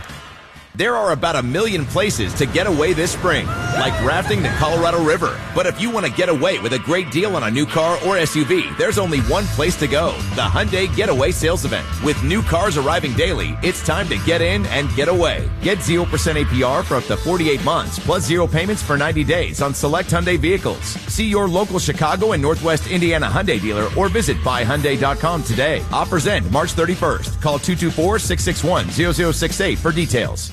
Grandview Buys Homes. Hi, I'm Tom Delich, and I'm talking to those of you who have lived in your home for 15, 20 years or more and are now considering selling. Grandview understands the special challenges you face trying to sell your home the traditional way. Over time, our homes age. The carpets wear out, paint chips, the home's plumbing and electrical show their age. Things that once worked now need repairs. It's easy to put all these things off, and over the years, they add up. Now you want to sell your home, but you don't even know where to begin. Well, I have the answer for you. Go to GrandviewHomes.com. Grandview will buy your home completely as is. No need to do any of the necessary repairs, no painting, no updating, not even a clean out. Grandview sees through any distress with your home and will make you a fair cash offer in 48 hours or less. What about the 20 years of belongings you've accumulated? Take what you want and leave the rest to us. Grandview will make your home selling experience simple and stress-free. You don't need to put off selling your home another moment. Call or visit GrandviewHomes.com today. Hey, Chris Chelios here. Whenever the Blackhawks score, it's time to break out the Bandito. El Bandito Yankee Tequila. So smooth, it's criminal. Break out the Bandito, baby. The second period is next. Here for a recap is Joe Brand. 7:53 into the first period. Taylor Radish set up Calvin DeHaan, got the Blackhawks on the board. They doubled up their lead thanks to Sam Lafferty's hit on Will Butcher and then a redirection at the 13:44 mark. And then we saw the vintage captain appear 16:55 into the first. Taves carrying through center ice, got it in over the Sabre line, down the left wing, now cuts in front, shoots, he scores! A pretty backhander by Taves. Put it past Tokarski under the blocker. It's a power play goal, and the Hawks now lead 3-0. 6 goals for Taves in his last 10 games, his 10th goal on the season, and the Hawks still leading 3-0 over the Buffalo Sabres as we send it on over to John Weineman and Nick Olczyk. Couple of things, fellas. The Blackhawks really haven't trailed since the trade deadline. The only time they've had less goals than their opponent is Vegas's overtime game-winning goal on Saturday. And also, John, I'd like to officially welcome you into the Sam Lafferty Fam Club. Nick Olczyk and I have started it up. We've adopted Jason Ross Jr. into it. You can come as well. And Squirrely Phil out on Twitter's about to make some T-shirts for us, some Laffy Taffy Sam Lafferty T-shirts. So all aboard. I'm in. When do I get my membership card? Well, we meet on Tuesdays, so the next Tuesday. Do I need to bring the cookies this time, or is that already done? Well, again, we're more with Laffy Taffy as our main choice of sugary gifts and sugary treats, but all are welcome. All right. Well, thank you, Joe. And Sam Lafferty will be a part of the starting lineup here to get her going here in the second period. Hawks going from our left to our right. Garrett King, Blackhawks interim head coach, starting that same line that started the hockey game, as is Donnie Granato, the head coach of the Sabres. Underway here in the second period, Sabres control. Cody Eakin at the Hawk line on the right wing will soft toss it down the boards into the Hawk zone. Then Eakin got the puck back in front of the net, tried to feed it back to the point. Picked off by Lafferty, who then lost the puck along the inboards in his skates. Jake McCabe pokes it out to the blue line, and it slides out to center ice, front of the penalty boxes. Reese Johnson there. He is hit by Zemgus Girgensons in front of the penalty boxes. And then Eakin swats the puck down the left wing to the corner Hawk zone, tried to fire a sharp angle shot. This deflects in behind and rolls up the left wing boards into the skates of Boris Kachuk, who put it down in behind the Hawk net. Eakin there, carried to the left corner, tried to center the puck. That's picked off by the Hawks. Lafferty put it over to McCabe, left wing side of center ice. He'll fire it ahead for Kachuk at the Sabre blue line. He deflects the puck down in behind Dustin Tokarski in the Sabre net. Sabres come out. Bryson to center ice on the left wing, firing the puck down into the Hawk zone. In behind the net it goes. And Seth Jones winds it back around up the right boards. Patrick Kane over the Sabre line to the right half boards. Fed the high slot. Dylan Strome put it over. And it was intended for DeBrincat. He got it bottom of the left circle. Gave it to Seth Jones. He shoots. He scores from the slot. Seth Jones taking a handoff that came off the stick of Alex DeBrincat. Jones wide open between the circles. Fired a wrister past Tokarski. And inside the first minute and a half of the second period, it's now 4-0 Hawks. Well, what a play off the rush for Patrick Kane. Eyes in the back of his head. He's got those owl eyes working tonight. He spots Dylan Strome coming late. The play almost just completely ruptured because Strome elected to go across to Alex DeBrincat, but he was covered, and it was a nice defensive play by Jacob Bryson. But the Cat, give him credit. He recovers the puck. He stays with it and is able to get it back to Seth Jones, who started this play all the way out at the blue line. He activates. And a guy who Derek King wanted to shoot the puck a lot more, he shoots it there, and he finds the back of the net. And with that goal, we're going to break out a little Bandito, celebrate every Blackhawks goal with El Bandito Yankee Tequila. For Seth Jones, that's his 5th goal on the season. Gives the Hawks the 4-0 lead. Here's Will Butcher in the Hawk zone left circle, firing a wrist shot high and wide and off the glass and back down ice into the Sabre zone. Chasing it down, Casey Fitzgerald. He'll drive it around up the left side boards to Skinner at center ice. Rink-wide pass for Hinostroza, front of the benches. He shot it back across the rink for Tage Thompson, just across the Hawk blue line, who lost the puck and then taken back in front of the Hawk net by Skinner. Drives a backhander in on goal. Turned out of there with a blocker save from Lankinen. That was a huge save, Johnny, off of a big-time turnover. Always tougher for a goaltender to pick up a shot off the backhand. Big save. Now loose puck in front of the Hawk net. Tage Thompson fires, and down is Lankinen with a butterfly save, and the puck is cleared to center ice. That by Calvin DeHaan. Best sequence of the game for Kevin Lankinen, and granted, it came off of 2 big turnovers by the Hawks, but that's why and where you need your goaltender to bail you out. A couple of good stops from the man in the paint. Dahlin fires the puck down the boards into the Hawk zone. Here's Taylor Radish lifting it over Dahlin's head and down ice into the Sabre end. Henry Jokiharju back to get it in front of the Sabre net. We'll move it to Rasmus Dahlin at the Sabre line. Quick pass ahead, Dylan Cousins, Hawk line off his stick. And now Jake McCabe passing left wing to center ice into Kurashev's skates. He fell down, lost the puck. Sabres back into the Hawk zone. Dahlin weaving into the right circle. Carries in front of the net and fires a wrist shot wide. Loose puck to the near boards to Cousins. To Dahlin in the left wing corner. Pushed off the puck by Jake McCabe. Dylan Cousins there to get it at the left point. Sent it down the boards. Kyle Opolso moves back to the point and passes off now to Will Butcher, left corner. He'll spin it behind the Hawk net. Around up the far side it goes. And Peyton Krebs being bothered by Philip Kurashev and company. We're going to get a whistle, and a penalty will be called here.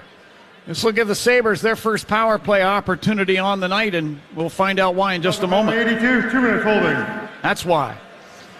So Caleb Jones gets the gate, 2 for holding. Sabres get their first power play. Yeah, this penalty, Johnny, comes off the heels of a long shift, an extended shift in the offensive zone for the Buffalo Sabres. As Caleb Jones gets that extra hand, being the left-handed player. Right hand is the top hand on his stick. Bottom hand is the left hand. He gets that free from his own stick. Gets it involved in one of the Sabres players right out front of their bench. Holds him up. And a big-time PK here for the Hawks with 16:36 to go in the second. Casey Middlestat wins the draw to the left point. Dahlin breaks the stick with a drive. This is picked off in front of the net by McCabe to Taves through center ice over the Sabre line left wing. Put it in front of the net, off a deflection off Lafferty's stick. That's turned wide. Lafferty got the puck back in the right circle. Lafferty in front of the Sabre net, taking on all 4 Sabres.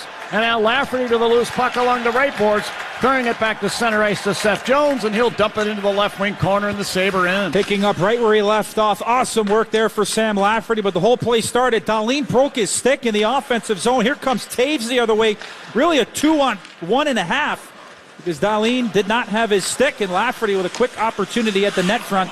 A little bit more good play to kill off some time. Sabres gain the Hawk zone. Tage Thompson, top of the near circle, coughed up the puck. Boris Tkachuk the other way over the Sabre line down the right wing with a wrist shot. It's in and out of the glove of Tokarski.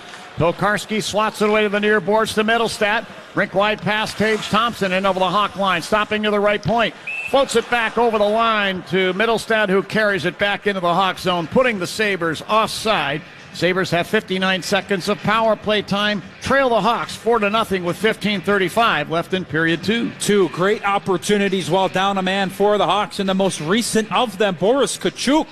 Nice interception, a good read, a good stick in the defensive zone. And he's able to work himself all the way down to the right face-off dot, letting the shot go at 75.7 miles an hour. No, I'm not gauging that speed with my eyes. It was up on the Jumbotron, but a good shot and a nice stop there from Tokarski. Here's Dylan Cousins down to the left wing corner Hawk zone, then back up the boards, moves it high slot. Yoki Harju. Yoki Harju, a one-timer, missed the net, came out to Cousins, left circle, put it over right circle, and a shot, they score. This is off the stick of Victor Olofsson. It was a perfect pass across from left circle to right. Olofsson snaps it past Kevin Lankinen. And the Sabres are on the board, trailing 4-1 with a power play goal. Well, the original shot from the point, it was a one-timer from Henry Yoki Harju. And it bounces off the boards in a way where it kind of handcuffs Calvin DeHaan. He can't get a stick on it. And the puck ends up right on the stick of Dylan Cousins, who just slides it right across.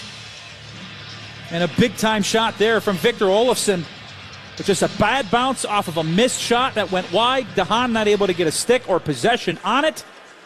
And really not much Kevin Lankinen can do, trying to push from right to left as Olofsson stretches the twine. That's for Olofsson. That's his 13th goal in the season overall. 3rd on the power play from Cousins. The goal at 4:50 of period number 2. Each team 1 for 1 on their power play now. Taves inside the Sabre zone, right corner for Radish. He swept it over left circle, Kubalik. Put it to the line, deep slot, Gustafsson. Whips the puck over right point, Seth Jones. He'll leave it at the point for Taves. Sweeps it over left circle, Radish. Out to the line, Gustafsson. A drive from the left point, deflects wide of the net. Taves got it back in behind. Sends it right point, Jones. Moves it left point, Gustafsson. Back to Jones, right point. He'll carry it through the high slot, leave it for Kubalik, who fires from the top of the right circle. Blocked on the way in by Alex Tuck, who turned his skate sideways. And Gergensons lifts the puck to the Hawk line. Gustafsson there for the Hawks. Will spin it ahead. This will deflect down to the right wing corner in the Sabre end. Samuelson had it for a moment, lost it, but he got it ahead to Tuck. And a pass up the left wing to Skinner at center ice. He gave it away at the Hawk line to Caleb Jones. To Alex DeBrincat at center ice. To Patrick Kane over the Sabre line right point. Slings it left point. Now McKay back over to Kane. He'll fire from the right circle. And that hit the foot of Alex DeBrincat. Puck deflects out to center ice. And it's unfortunate that it did too, Johnny, because it would have been a wide open net for Kane as the Hawks stretched the ice, not once, but twice. Kurashev into the Sabre zone, left wing side. Centers for Kane. That's off his stick. Kurashev with some diligent work in the back-checking mode. Strips the puck away from former Hawk Vinny Hinostroza. Back in the Hawk zone and put it over to Jake McCabe. He'll fire a pass up ice. And a good hustling play by Tyler Johnson to beat the Sabre player to the dots, negating the icing call. Loose puck in the right wing corner. Henrik Borgstrom there for the Hawks. Sends it right point, Calvin DeHaan. A long snapshot will deflect up into the protective netting behind the Sabre net. Whistle stops play. We have 13:15 left in the second period here at the United Center. It's 4-1 in favor of the Hawks. This is Blackhawks hockey on 720 WGN. There are many reasons for hockey fans to change their flight, but if you're flying United, there are no change fees. Like, say your team won it all, so instead of boarding your flight home, you board a giant parade float in the middle of downtown Chicago. No change fees. Or you got caught on the kiss cam with a stranger next to you, and you'd both like to see how this new relationship plays out. No change fees. No change fees on United, the official airline of the Chicago Blackhawks. Does not include basic economy unless a United waiver applies. Exceptions apply for certain international flights. What gets you revved up? Maybe it's heading toward that next adventure, driving farther and exploring more. Or maybe it's just spending less time worrying and more time doing. Whatever it is, Citgo is here to help with top-tier Tri-Clean gasoline. With continuous use, it helps keep engine parts clean for a smooth ride and maximizes your mileage to get more life out of every tank. Now that's gas you can feel good about. Go rev up with Tri-Clean gasoline at your locally owned Citgo station today. Any day is a great day at any of the 500 Chicagoland and Northwest Indiana McDonald's. Each are committed to doing more than just providing great food. They are passionate about supporting the communities they call home. Giving back is an essential part of how they operate every day. Through community youth programs, hosting drive-through fundraisers, McTeachers Nights, meals for frontline workers, to distributing coffee grounds to community members for reuse in home gardens. That is your Chicagoland Northwest Indiana McDonald's owner-operators. Your community. Your McDonald's. WGN Radio's investigative correspondent, Anna Devlantis, gets you answers. Now back to the game. Limited shirts and fleece crewnecks inspired by the Blackhawk player warm-up jerseys worn on Foundation Night are available right now at cbhshop.com. 100% of the proceeds of those sales benefit the Blackhawks Foundation. Visit CBH Shop right now to secure yours before they're gone. Those are, from what I heard, Johnny, flying off the shelves. Yeah, I can imagine. They're really cool. They're cool looking. You wear that down the street, everybody's going to take notice of you and say, hey, where can I get one of those? Now Dylan Strome's going to get tossed out of the face-off dot. And it's going to be Alex DeBrincat in to try his hand against the Sabres' best face-off man. Casey Middlestat came into the game 55.61% on draws, and he just won another one. Put it to the near side. Samuelson firing the puck down ice, misses the Hawks net, and they're going to wave the icing. Riley Stillman had beaten the Sabre player back to the dots anyway. Stillman plays the puck from behind the net up the right side to Kane at center ice. Here's Kane now to DeBrincat over the Sabre line, right wing side. Tried to float it in front, picked off by Middlestat of the Sabres. Head on a pass up the left wing to Asplund. He'll move it across the rink to Olofsson in the Hawk zone along the right boards. He backhands a tumbling puck down behind the net around the Middlestat left corner. Spins it back around up the right side to Fitzgerald. The Middlestat back of the Hawk net. Casey Middlestat fed the left circle. Will Butcher fires. And Lankinen got down in the butterfly position to block that. Patrick Kane with a puck tops of the circle's Hawk zone. Weaves it over the left wing side. Stillman will fire it ahead for Strome at the Sabre line. He'll deflect it down in behind the Sabre net and get off on a change. Fitzgerald moving the puck ahead. Dylan Cousins at center ice, taking 4 spots behind the Hawks' Kirby Dach in the 2019 draft. Cousins weaving it down the boards in behind the Hawk net. Around it goes to the right side boards to Kyle Oposo. Sent it down behind the Hawk net. Seth Jones was able to knock Cousins off the puck and put it up the left wing to Kubalik. The Taves coming by to center ice. He lost the puck in front of the Sabre bench to Peyton Krebs. To Dylan Cousins, and he'll wind it off the boards down behind the Hawk net. Lankinen out of the net to play it around up the left wing side, but not out. Taves knocks it to the line, kept in by Yoki Harju. To Peyton Krebs, high slot, long wrist shot, blockered away by Lankinen. Loose puck to the near boards. Rasmus Dahlin, the first pick in the 2018 draft, cleared it back out to center ice. Sabres get it back. And out the Sabre line, Kyle Oposo missing on a deflection. This goes all the way down the ice and in behind the Hawk net. Icing called against Buffalo. 4-1 in favor of the Hawks. 11:26 left in period number 2. And now Kyle Oposo, who was attempting to get to the Sabre bench there, Nick, is going to be steered back in because of the icing call. Now we'll see if the Hawks can take advantage. They got a couple of tired guys out there. They got 3 or 4 of their 5 skaters with their sticks bent over on their knees, trying to get some wind into their lungs. See if the Hawks can take advantage of some tired bodies on the ice. Draw came back to Jake McCabe, left point to Tyler Johnson, top of the left circle, centering the puck. Pulled out of there by Oposo. Moving it ahead, Zemgus Girgensons at center ice. Knocks it to the Hawk blue line. Jake McCabe back to get it in the Hawk zone. Was bumped off the puck by Girgensons, and the puck deflects into the far corner. Borgstrom there for the Hawks to Tyler Johnson. In over the Sabre line on the right wing. Tried to toe drag it through the feet of Dahlin. Could not. Johnson got it back right corner. Fed the top of the left circle. McCabe snaps one toward the Sabre net. That's wide. And now Caleb Jones from the right point plays it across to the left point. Intended to get that to McCabe, but the puck bled over the blue line to center ice. And back in the Hawk zone, here's Caleb Jones. Jones to center ice. Will fire it down the right side glass and down behind the Sabre net into the far corner. Hinostroza put the puck behind the Sabre net to Casey Fitzgerald.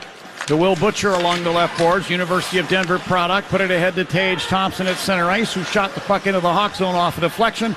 Reese Johnson took it away. To Calvin DeHaan between the circles. To Sam Lafferty, Sabre line right wing. Runs into Fitzgerald, but dumps the puck down the boards in behind the Sabre net.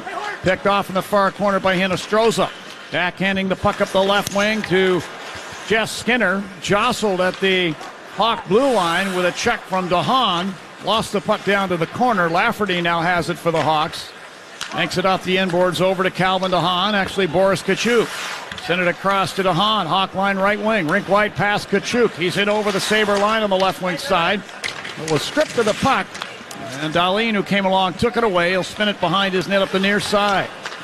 And Matthias Samuelsson there, the son of Shell Samuelsson, former longtime NHLer with Pittsburgh, New York Rangers, and the Philadelphia Flyers. Now Olofsson for the left circle will shoot and score. Off of a nice little handoff there from Jeff Skinner. Victor Olofsson moving in and snapping one off the right corner and in behind Lankinen. That's his second goal of the night. And the Sabres have cut the lead now to 4-2. Well, Johnny, it's a great read by Jeff Skinner. He anticipates what Eric Gustafsson is going to do with this puck before Gus even does it. Left corner to the left of Kevin Lankinen, and Eric Gustafsson trying to rim the puck around the boards behind the Blackhawks net. And Jeff Skinner just flats out, beats him there, intercepts the puck, and then sends it out front. Dylan Strome was able to get a stick on it, but not enough to be able to make a play. And then Olofsson again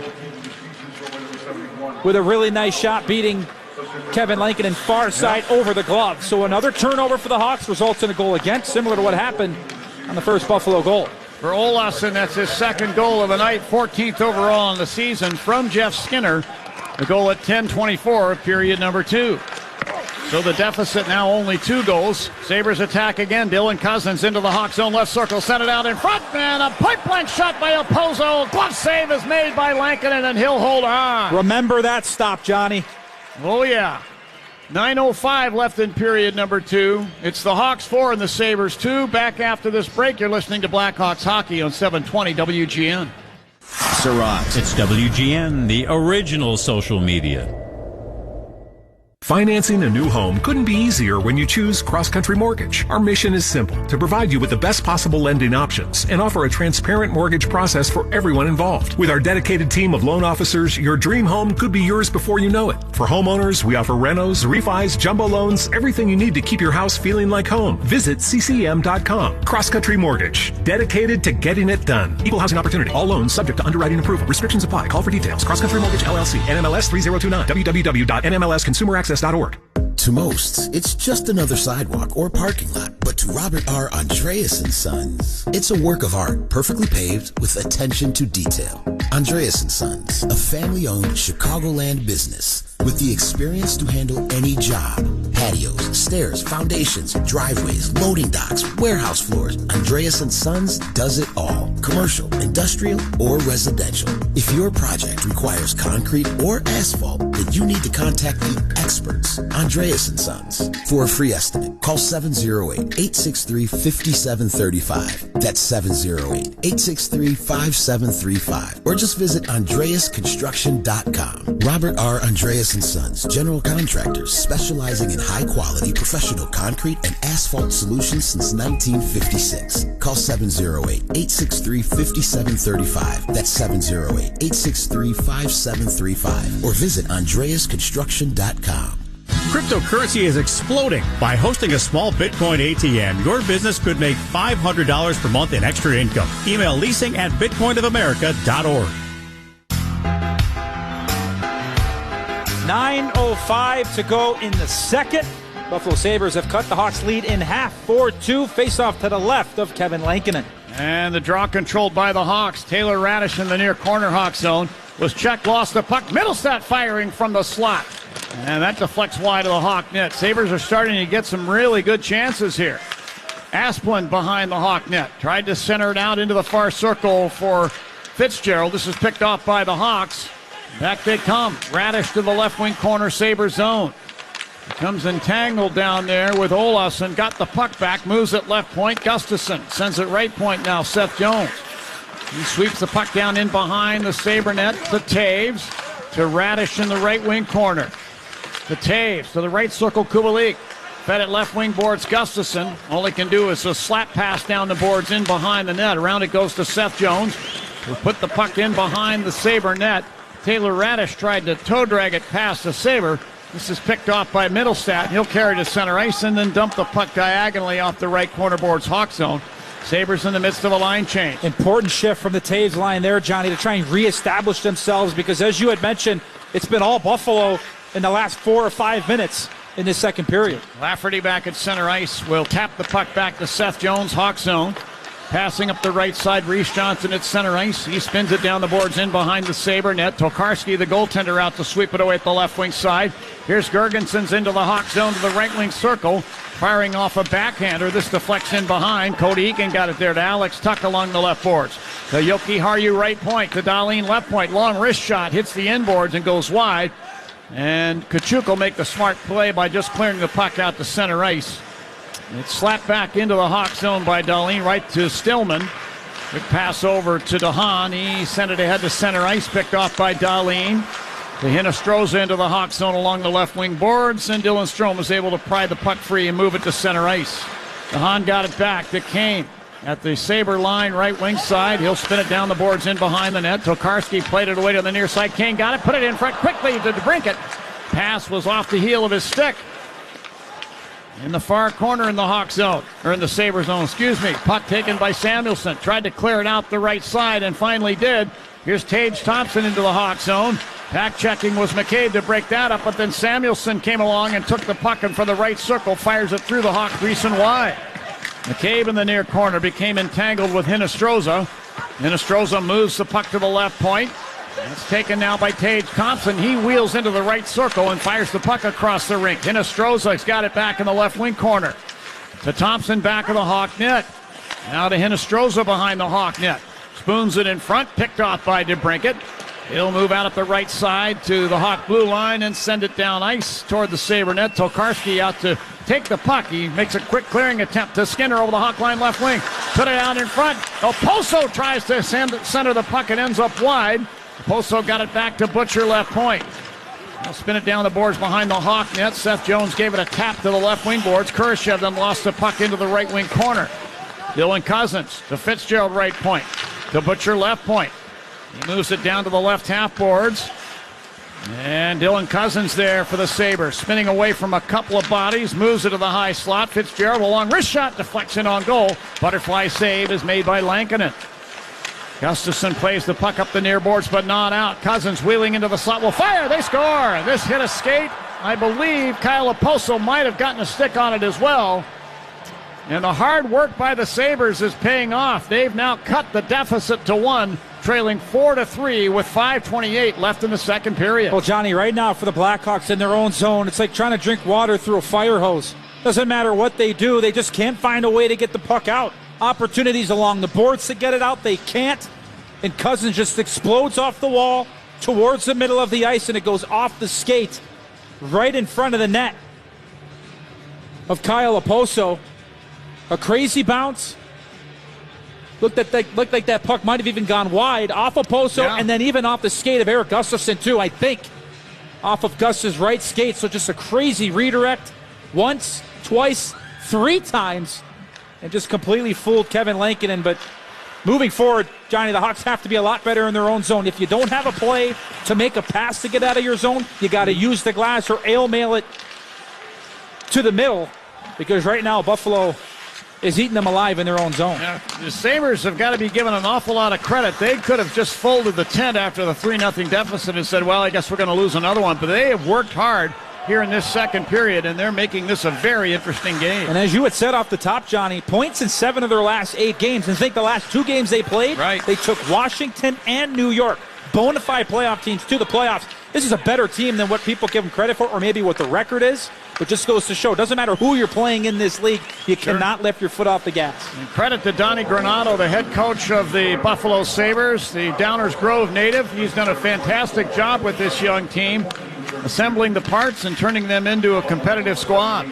Cody Eakin now Hawk zone right point. Down to Fitzgerald, right wing corner. Centers the puck. This deflects to Sam Lafferty, and he'll carry to center ice with Tkachuk. Sends Tkachuk over the Sabre line down the left wing. He fires it on goal, and a glove save is made by Tokarski. He'll hold the puck for a whistle and a stoppage in play. We have 4:17 left in the second here at the United Center. It's the Hawks 4 and the Sabres now 3. This is Blackhawks hockey on 720 WGN. Attention. Truly Punch Hard Seltzer contains alcohol. We know. It tastes so good you might forget. But please don't, especially during your Zoom calls. Truly Punch, our biggest flavor yet. Hard Seltzer Beverage Company, Boston, Mass. Before or after the game, visit Rinaldi's, a pizza bar in the West Loop with a full bar, delicious pizzas, and a free shuttle bus that'll take you to and from all United Center events. Open daily for dining, carry-out, and delivery. Visit Rinaldi's West Loop for more information.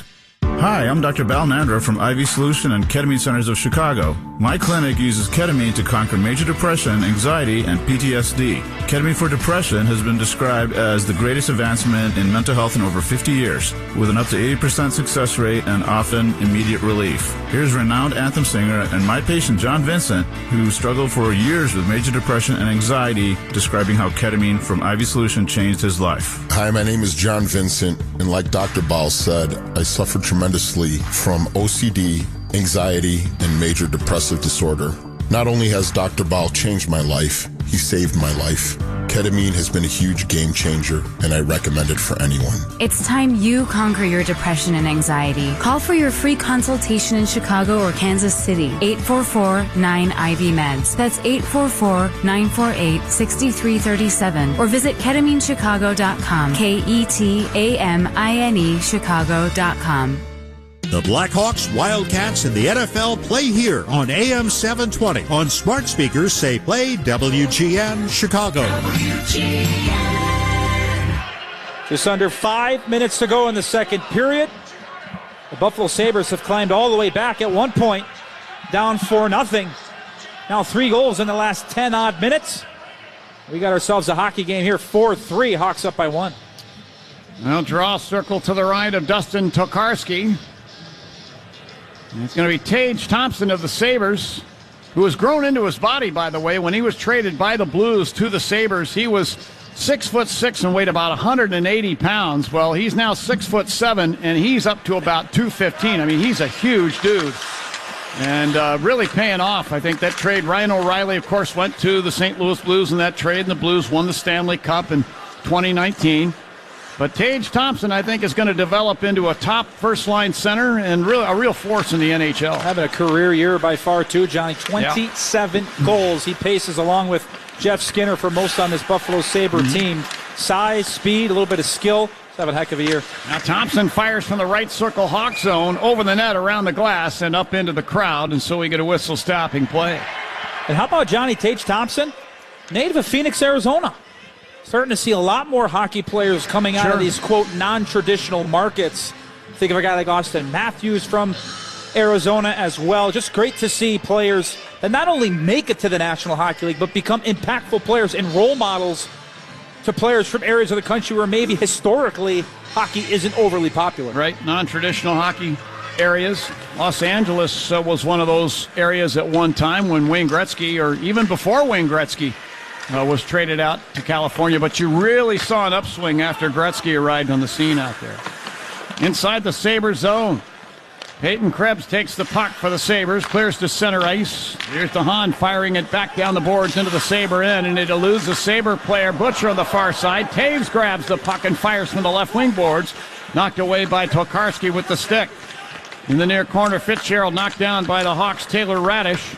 Butcher got to the puck behind the Sabre net. He'll lift it down ice along the left wing board's Hawk zone. Hahn snaps it up the left side to center ice, front of the benches. Boris Kachuk could not get to the puck. Dylan Cousins has it at the Sabre blue line and turns and flips it back deeper into his zone in the near corner. Butcher then clears it up the left wing to Krebs at center ice. He'll deflect it down the boards behind the Hawk net. Lankinen stopping it for Stillman, drove it around, not out. Samuelsson the left point to Olofsson left circle, to the high slot to Bryson. Now Olofsson in the high slot will fire. That hit traffic in front. Loose puck between the circles, taken away by Rafferty, but right to Olofsson. Now from the right wing boards, Victor Olofsson battling there, drops it off. Middlestat put it into the high slot. And a shot from Samuelsson was blocked. Middlestat got it back left point to Olofsson right circle. He shoots, and Lankinen got down. Looked like that hit the post as well. This puck taken back down the far corner by Stillman. He'll jab it behind the Hawk net in to try and get it as Rasmus Asplund. He and DeHaan battle. And Middlestat came out with a puck, lost it to the far boards. Boris Kachuk will jab it off the boards and down ice into the Sabre end. Samuelsson back to get it, sent it ahead here into the Hawk zone. Asplund for the left circle, put it across for Alex Tuck. Had trouble with the pass. Asplund got it back near the right point to Dahlin left point. Put the puck into the high slot. Yoki Harju sends it right circle. Alex Tuck back to Yoki Harju right point. Sends it left point now. Rasmus Dahlin. Here's Dahlin. Put it back to the right point. Yoki Harju to Dahlin. High slot. He delays and then fires. And a butterfly save made by Lankinen. Loose puck in the near corner Hawk zone. Seth Jones plays it behind the Hawk net into the far corner. Stillman runs over Gergensen, who goes down. Seth Jones takes the puck behind the Hawk net. Put it away into the far corner. Cody Eakin took it away for Buffalo. Put it to the line. Deep slot Dahlin. To Yoki Harju, a one-timer. And that hit traffic in front of the Hawk net. Deflects into the far corner. Stillman clears it out to center ice to Brinket at the Sabre line. Took it in over the line. Left wing circle. And then ran into Yoki Harju. Lost the puck. Under a minute to play here in the second period. 4-3 Hawks. Tage Thompson down the left wing side Hawk zone. Fights off a check. Gave it over to Skinner. He'll fire from the right circle over the net, around the glass, and back down ice into the Sabre end. Sabres putting on some very good pressure here in this second period. Not only have they scored the 3 goals, they've outshot the Hawks by a wide margin. Shots on goal 23-13 favoring the Sabres nearing the end of the second period. And 15-5 in this second. I mean, it has just been all Buffalo ever since the goal in the first minute and a half by Seth Jones, which was beautifully executed off the rush by the Hawks. And ever since then, Johnny, it's just been all Buffalo, and the Hawks really haven't had a response. They haven't had an answer. They've had an extremely difficult time getting out of their own end. They've had multiple chances to clear, but they couldn't. It's a big reason why Buffalo has been out shooting them and out playing them in the middle frame.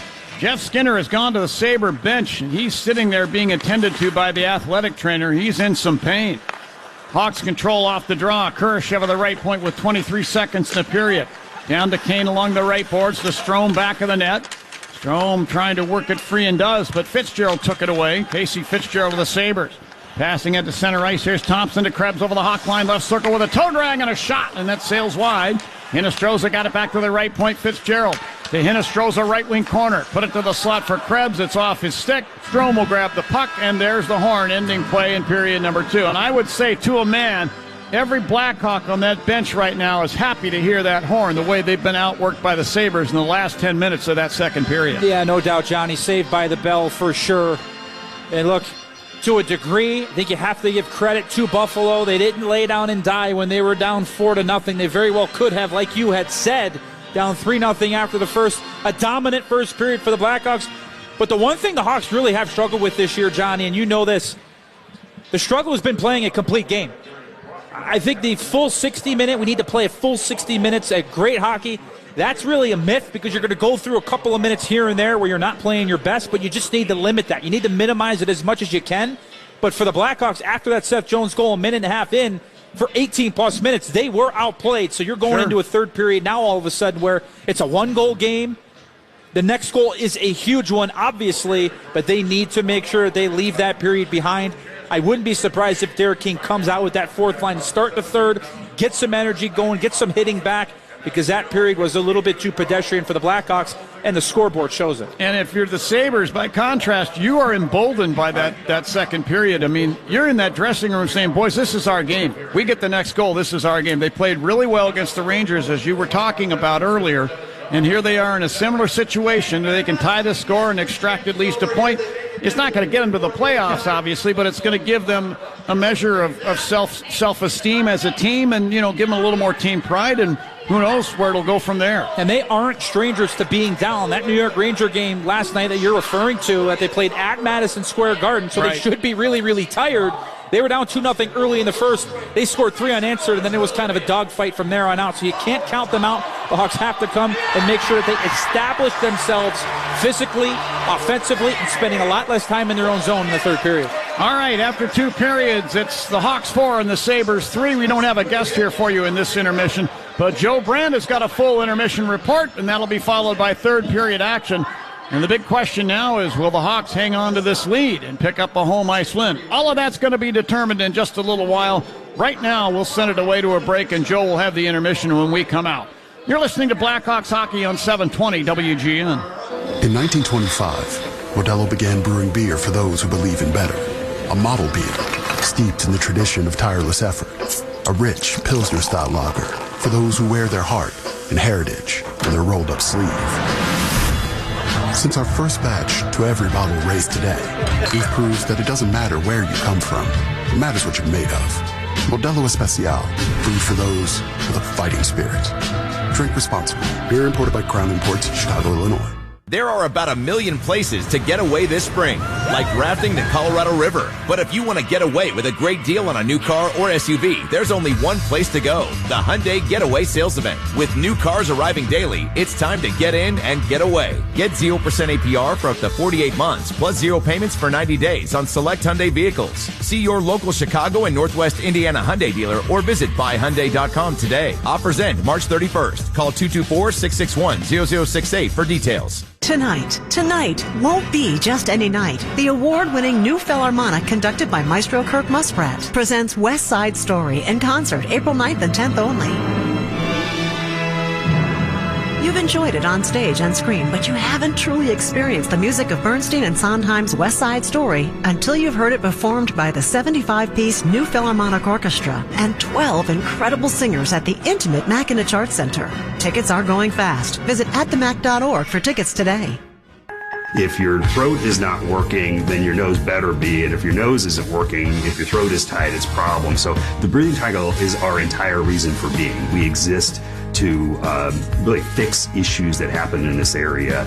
And it is such a massively underserved area. People suffer with these issues. They go and they try to seek help, and they can't find relief. If you're snoring when you're sleeping at night, if you can't breathe through your nose properly, if you got sinus infections and it's bugging you, but you don't know what to do about it. You maybe go to your doc, you go to urgent care, wherever you're going to go, and you can't get the help that you're looking for. It's not right. The good news for you is that there is a place you can go that provides solutions for these issues. And so what we do at Advent, as it relates to that breathing triangle, is simply put our entire focus on that, find the problems that are there, and deliver solutions for folks who have trouble in those areas.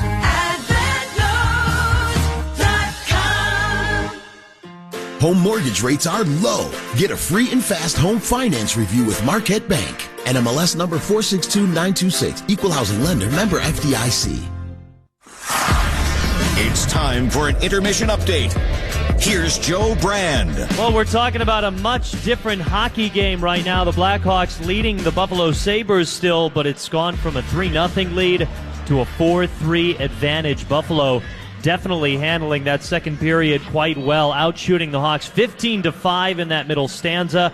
They had a stretch of 17 straight shots as they now lead the Buffalo Sabres by only 1. 20 minutes left as the Hawks will try to close out this victory, which they can do so, but obviously the thoughts of what happened on Saturday, hopefully not creeping into this team, but definitely still a solid opening period and good chunk of the second period as well for this Blackhawks team to finish off a victory. 1 out of 4 games going on in the NHL today. A few of them are already final, actually 5 total games in the NHL. The St. Louis Blues topped Vancouver 4-1. Vladimir Tarasenko picking up his 500th career point. And the Carolina Hurricanes over the Washington Capitals, 6-1 the final. Washington was trying to go for the season series sweep over the Canes, that is. But Carolina with a 6-1 win picks up a 5-point lead now in the Metropolitan Division over Pittsburgh. One other game going on right now, the Edmonton Oilers with a 2-1 lead over the Arizona Coyotes. Just a little bit over 2 minutes left in the first period there. Connor McDavid scoring his 36th goal of the season. And later on tonight, the Seattle Kraken will visit the LA Kings. Elsewhere around the sports world, the Bulls do fall to the Knicks 109-104. Despite DeMar DeRozan scoring 37 points, the Bulls are now 43-32 on the season. Zach LaVine had 27 points in that game. Spring training action, the White Sox lost to the Padres 9-8, but Eloy Jimenez went deep for the second time this spring. The Reds lead the Cubs 2-1 in the top of the fourth inning. Marcus Stroman's line so far is 3 innings with 2 hits, 2 runs, a strikeout, and 3 walks. And in college basketball, Illinois guard Andre Curbelo has entered the transfer portal. The sophomore guard was limited to 19 games this season due to injury, and he only played in 10 minutes as Illinois lost in the round of 32 to Houston. And Curbelo was also benched for the entire second half of that game. Again, the Hawks lead the Buffalo Sabres 4-3 after 2 periods. It's going to be a tight third period. We'll have Nick Olczyk joining us on the other end of this break to help explain what the Hawks need to do to close out this win here at the United Center. You're listening to Blackhawks Hockey on 720 WGN. WGN Radio's investigative correspondent Anna Devlantis gets you answers on WGN. Get your ice cold Bud Light Seltzer here. Even though you can't go to the game, doesn't mean the game can't be brought to you now here. Just go to budlight.com/delivery. That's budlight.com/delivery. Give me 2 mangoes. Coming at you. It's a little short. Ow. Sorry. You know what? I'm just going to walk them over to you. Whenever there's a game to watch, there's a Bud Light there. Enjoy responsibly. Anheuser-Busch, Bud Light Beer, and Bud Light Seltzer, IRC Beer in Texas, St. Louis, Missouri. We all want to stay on top of your game, your job, on top of your housework and homework. And after all you've been through lately, Blue Cross and Blue Shield of Illinois is here to help you stay on top of your health. But for all of us to stay on top, we have to stop cancer from spreading, stop the increased cases of diabetes, put a stop to hypertension and mental illness in our communities, and get our children vaccinated to stop the spread of other diseases. Blue Cross wants to cover you in care so you can take back the overall health of you and your loved ones. From preventive cancer screenings to proper control of diabetes, high blood pressure and behavioral health management, to prenatal care and child immunizations. Blue Cross and Blue Shield is by your side, reminding you now more than ever, preventive care is imperative care. Find out all the ways you can stay on top of your health at bcbsil.com. Blue Cross and Blue Shield of Illinois. Through it all. Blue Cross and Blue Shield of Illinois, a division of Healthcare Service Corporation, a mutual legal reserve company. The professionals at Plumbers 911 Chicago are ready to answer your call. They'll get your plumbing job done right the first time. Their phones are open 24/7, 1-833-PLUM-911. Through 2 periods at the United Center, Blackhawks on top of the Buffalo Sabres 4-3, but the Sabres keeping things tight. I'm Joe Brand, listening to Blackhawks Hockey here on 720 WGN. And don't forget, after the game, to tune into the Bitcoin of America Chicago Blackhawks post-game show. We'll have player and coach interviews, fan reaction, and game analysis. Let's bring in Nick Olczyk to help us break down that second period, and that was a much different period for the Buffalo Sabres, Nick, than the first. They came out like they were up 3-0 after the first period, Joe. Now, granted, the Hawks got an early goal in the second to try and help sustain that great offense that they were able to generate in the first period, but look, you have to give credit. I think it's something that's maybe talked about but not really understood, is that there really isn't an off night in the National Hockey League. It doesn't matter if you're the last place team or the first place team, kind of like what we're seeing with March Madness going on. You just never know.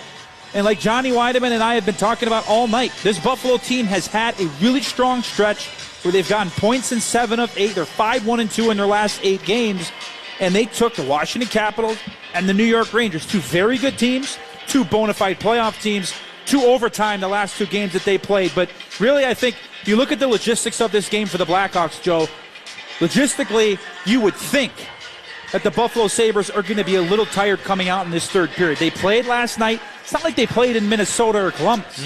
They played at Madison Square Garden last night in a game that went fairly deep into overtime. So you think at some point the legs are going to start to go.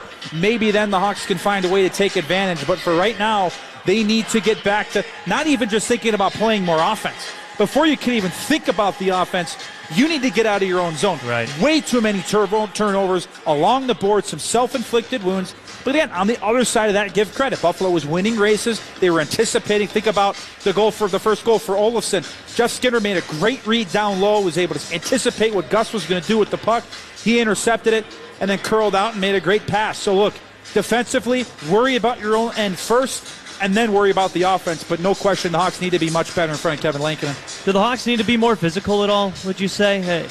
Just taking a look at the hits, it seems like Buffalo has maintained their physicality over the past two periods, and the Hawks, I guess the same too. But does that play into a factor at all about not being able to get the puck out of your own zone? I would say maybe. Look, the reason why the Blackhawks had a lot of hits in prior games is because they spent a lot of time in their own zone. When you don't have the puck, that's when you're hitting guys and you're trying to get it back. Perfect example, first goal, or the Sam Lafferty goal, right? What did he do? On the forecheck, make contact, force a turnover. And the other thing I did want to talk about before we get to the physicality, Joe, now that I'm thinking about that goal, so important in a forechecking situation. The Blackhawks play a 1-2-2. The first guy, the one, he goes in to try and create contact, force a turnover. It's exactly what Sam Lafferty did. The two part of that, the F2, the second forward, that was Reese Johnson. He has to come in and be that support. If there's a loose puck there, he has to get it back. That's exactly what he did. He got it back to Jake McCabe, and then Sam Lafferty went right to the net, and they had that bang-bang play right at the net front with the redirection. So they need to get back to more forecheck, create a turnover with the first guy. You're not necessarily even worried about, if you're the first forechecker, about getting the puck. Just try and separate man from puck so you can create a 50-50 battle, and then your second forward can come in and try and be that support play and maybe outman the Buffalo Sabres on the forecheck. So that's where I think more so the physicality will help the Blackhawks, and we saw it on the Sam Lafferty goal. But again, be better in the defensive zone, be tighter in support, as opposed to making a 10-foot pass, be closer, make a 5-foot pass. And again, you can't stress it enough. If you do not have a play in your own zone, the glass is your friend. Get it off the glass, get it out to the middle of the ice, and try and relieve some pressure so you can breathe and at least get your wits about you and get back into position. We'll see if the Blackhawks can do those types of things. Nick Olczyk, thanks for the insight as always. You got it, Joe. That's Nick Olczyk. Ian John Weineman will have the final 20 minutes coming up next. Hawks leading Buffalo 4-3, trying to close out this one from the west side of the Windy City. You're listening to Blackhawks Hockey on 720 WGN. For 52 years, Ditch Witch Midwest has been the leader for all your underground equipment needs. Construction professionals turn to Ditch Witch Midwest, the most trusted name in the industry, for all their toughest projects. Whatever your job calls for, trenchers, cable plows, vacuum excavation, or directional drills, Ditch Witch Midwest offers a complete line to fit your needs. Ditch Witch Midwest is a full-service dealer which offers rental and financing options. Visit DitchWitchMidwest.com to see the complete line of American-made construction products. Ditch Witch Midwest. We're in this together. With Amex Platinum, once-in-a-lifetime perks aren't just once in a lifetime. They're all the time. They're the high-end airport lounges that make layovers enjoyable. The dining perks that open doors to new restaurants. The 1,200 fine hotels and resort properties with elevated benefits. And late checkout, because vacation should never end early. With a Platinum card, you can experience once-in-a-lifetime all the time. Just some of the many reasons you're with Amex Platinum. Visit americanexpress.com/withplatinum. Terms apply.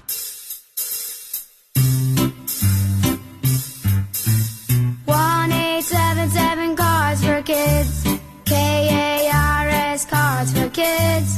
1-877 Cards for Kids. Donate your card today. 1-877 Cars for Kids. KARS Cars for Kids. 1-877 Cars for Kids. Donate your car today. To learn more about our programs and to donate, go to carsforkids.com. That's cards with a K. Pickup is quick and easy. You'll also get a vacation voucher and maximum tax deduction. 1-877 Cars for Kids. KARS Cars for Kids. 1-877 Cars for Kids. Donate your car today. Now accepting donations of land, homes, buildings, or any kind of real estate. Hey, Chris Chelios here. Whenever the Blackhawks score, it's time to break out the Bandito. El Bandito Yankee Tequila. So smooth, it's criminal. Break out the Bandito, baby. The third period is next. Here for a recap is Joe Brand. And it's sponsored by the College of DuPage. Is it time to elevate your career? College of DuPage has a multitude of degrees with classes starting next spring. Visit itslikecod.com. After 20 minutes, the Blackhawks had a 3-0 lead, and then they added to it early in the second period. Dylan Strome put it over, and it was intended for DeBrincat. He got it bottom of the left circle, gave it to Seth Jones. He shoots, he scores from the slot. Seth Jones taking a handoff that came off the stick of Alex DeBrincat. Jones wide open between the circles, fired a wrister past Tokarski. And inside the first minute and a half of the second period, it's now 4-0 Hawks. Yeah, that was 1:21 into the second period. Seth Jones, his 5th goal on the season. DeBrincat, his 26th assist. Dylan Strome, his 21st assist. But then Buffalo got some things going. Victor Olofsson with a couple of goals. The first one coming as a power play goal after Caleb Jones was called for holding. So all of a sudden, Buffalo is within 2 goals, and then they just continue their offensive pressure. They had 17 straight shot attempts, with this one being number 17. Cousins wheeling into the slot will fire. They score. This hit a skate. I believe Kyle Oposo might have gotten a stick on it as well. And the hard work by the Sabres is paying off. They've now cut the deficit to 1, trailing 4-3 with 5:28 left in the second period. And that's still where we stand, a 4-3 lead for the Blackhawks after 3 consecutive goals by Buffalo. And as we send it to John Weideman and Nick Olczyk, something else with 3 consecutive. John Weideman has set a new personal record. He has had 3 consecutive bowls of soup today. Normally it's Paul Campanigri and I breaking down the soups, but John, I think it's just safe to say it's a 10 out of 10. I tell you, the chicken tortilla soup here at the United Center is among the finest I think I've ever had.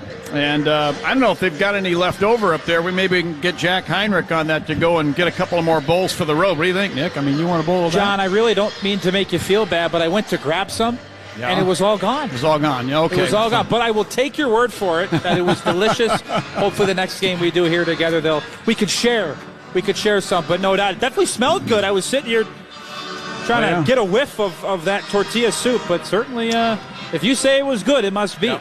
I just inhaled it. You know, that's what I usually do. It was hot, but we got it down. I grew up on soup, man, so that was good stuff. All right, we're underway here in the third period. Sabres control off the draw. Yoki Haru driving the puck down the right side glass into the Hawk zone behind the net. Lankinen played it back up that same glass, but it's taken back by the Sabres' Alex Tuck. Tuck came over along with Peyton Krebs from the Vegas Golden Knights in the trade for Jack Eichel. Now Lafferty takes control of the puck hawk line. He'll spin it off the right side boards and down behind the Sabre net, and then runs into Dahlin back there. Actually Gergensons, and then Boris Tkachuk sweeps it around to the right point. There to get it. Seth Jones down to Tkachuk along the right side boards. Leaves the puck in the right wing corner. Lafferty goes shoulder to shoulder there with Zemgus Gergensons. And the puck rides out. Jones took it top of the right circle and hammers a shot in on goal, and Tokarski is down with a butterfly save. He'll hold the puck. Whistle, face off in the circle to Tokarski's left as the boys get together between the circles for a little discussion. And the linesmen join as well. Break everybody up, send them on their respective ways. Great to see. Hawks. Sorry, Johnny. Great to see Seth Jones with that shooting mentality. Good work down low. This is what we were talking about with Joe Brand in the intermission. Use the forecheck to your advantage, and it was the fourth line again, like we talked about.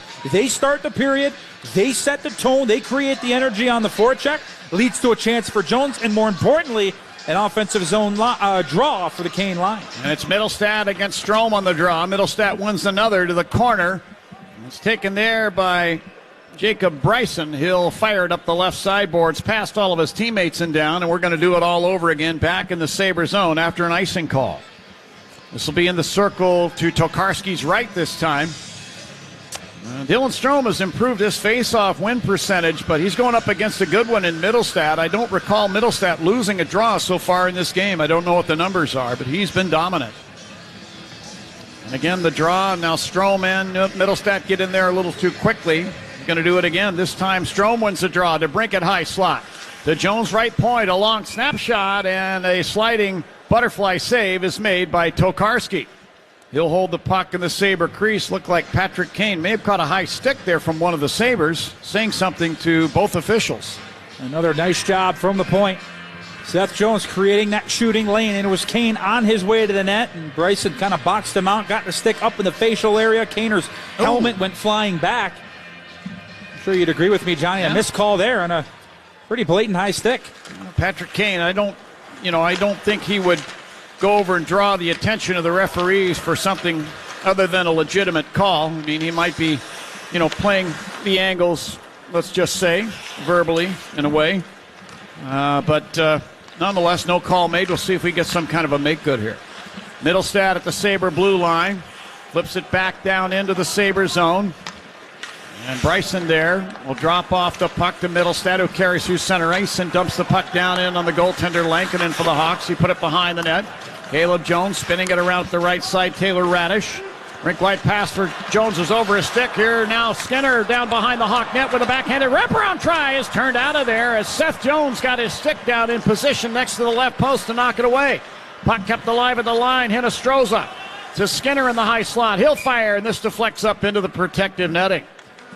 A whistle stopping play, and the Hawks catch a little bit of a break here. Some loose play in their end, and some bad puck management almost led to a Sabre goal there. Well, the pass was jumping, like a jumping bean on its way to Caleb Jones. He could never handle it. And then what does the big brother do? Seth Jones able to get back, recover, and deny a sure goal on the wraparound for Jeff Skinner. Kevin Lincoln was completely out of position. So a nice job recovering for his brother by Seth Jones after another turnover in the Blackhawk zone. I'll tell you, Jeff Skinner, very clever in skating and handling the puck. He grew up figure skating, learned a lot from his figure skating instructor. It made him a better skater, and he's one of the few players in the NHL that can successfully do the Bauer maneuver, where you turn your skates at 3 and 9 on the clock, and you literally slide sideways. Skinner is proficient at it. We've seen it demonstrated a number of times. Here's Thompson down the right side Hawk zone, carrying behind the net around to the left corner, sets up Dahlin. He'll fire from the left point. Lankinen made the save, but the loose puck tumbles off of McCabe and back into the Hawk net. They score. The Sabres have tied it at 4. Not sure which one of the Sabres will get credit for this goal, and it may be Vinny Hinostroza. Get a quick look at the replay. And he did. He poked it past the pile. Looked like it hit McCabe on the way in. And Vinny ties it at 4, who finished the year last year with the Hawks, Vinny Hinostroza. And all of a sudden, it's a brand new sheet of ice. 4-4. 4 unanswered goals for the Buffalo Sabres. Entering the zone was Tage Thompson on the right-hand side. He works himself all the way around the net, and the shot was going wide, Johnny. But it hit off of Jake McCabe and fell right to Vinny Hinostroza at the net. For McCabe coming into this period with 5 block shots. He's doing what he's supposed to do there. Just takes a really unfortunate bounce off of him, falls right to the possession of Vinny Hinostroza, and he's able to just will that puck to the back of the net. So we'll see what this fourth line can do now for the Hawks. Try and regain some control and momentum. For Vinny Hinostroza, that's his 11th goal on the season from Dahlin at 2:39 of period number 3. Brand new hockey game here at the United Center. At the Hawk line, Gustafsson takes the puck, moves it up the right side. Lafferty in front of the Sabres bench. He's nearly pushed into the bench by Dahlin. Lafferty is able to dump the puck down the boards deep into the Sabre end. Kyle Oposo will carry to center ice. Flings it down the boards. It tumbles in behind the net. Lankinen stopping it there for DeHaan. To Reese Johnson, far corner. Outlet to Kurashev at center ice. Hands it off to Tyler Johnson, Sabre line right wing, and he'll snap it down in behind the net. Tokarski plays it around to the near side. Jake McCabe pinching from the left point to the half boards to keep it alive, but the Sabres get it back in behind their net. Samuelson with a pass up the left wing for Girgensons. He deflects it down beside the Hawk net. Lankinen plays it around up the far boards for Tyler Johnson, who sent it back into the far corner. Calvin DeHaan will flip the puck behind the Hawk net near corner to Jake McCabe, the former Sabre, with a pass up the left wing to center ice for Kurashev. Taken away, though, by Girgensons, who lost the puck back into the Hawk zone to McCabe, and he'll fire it off the boards deep into the Sabre zone. Teams go for line changes as the Sabres get the puck back. Now here's Jacob Bryson. Passing it over to Samuelson. Sabre line right wing. He'll fire the puck through center ice and down. Around it goes to Olofsson along the left boards. to Asplund in the left corner. Checked off the puck by Caleb Jones. Hawks get it back.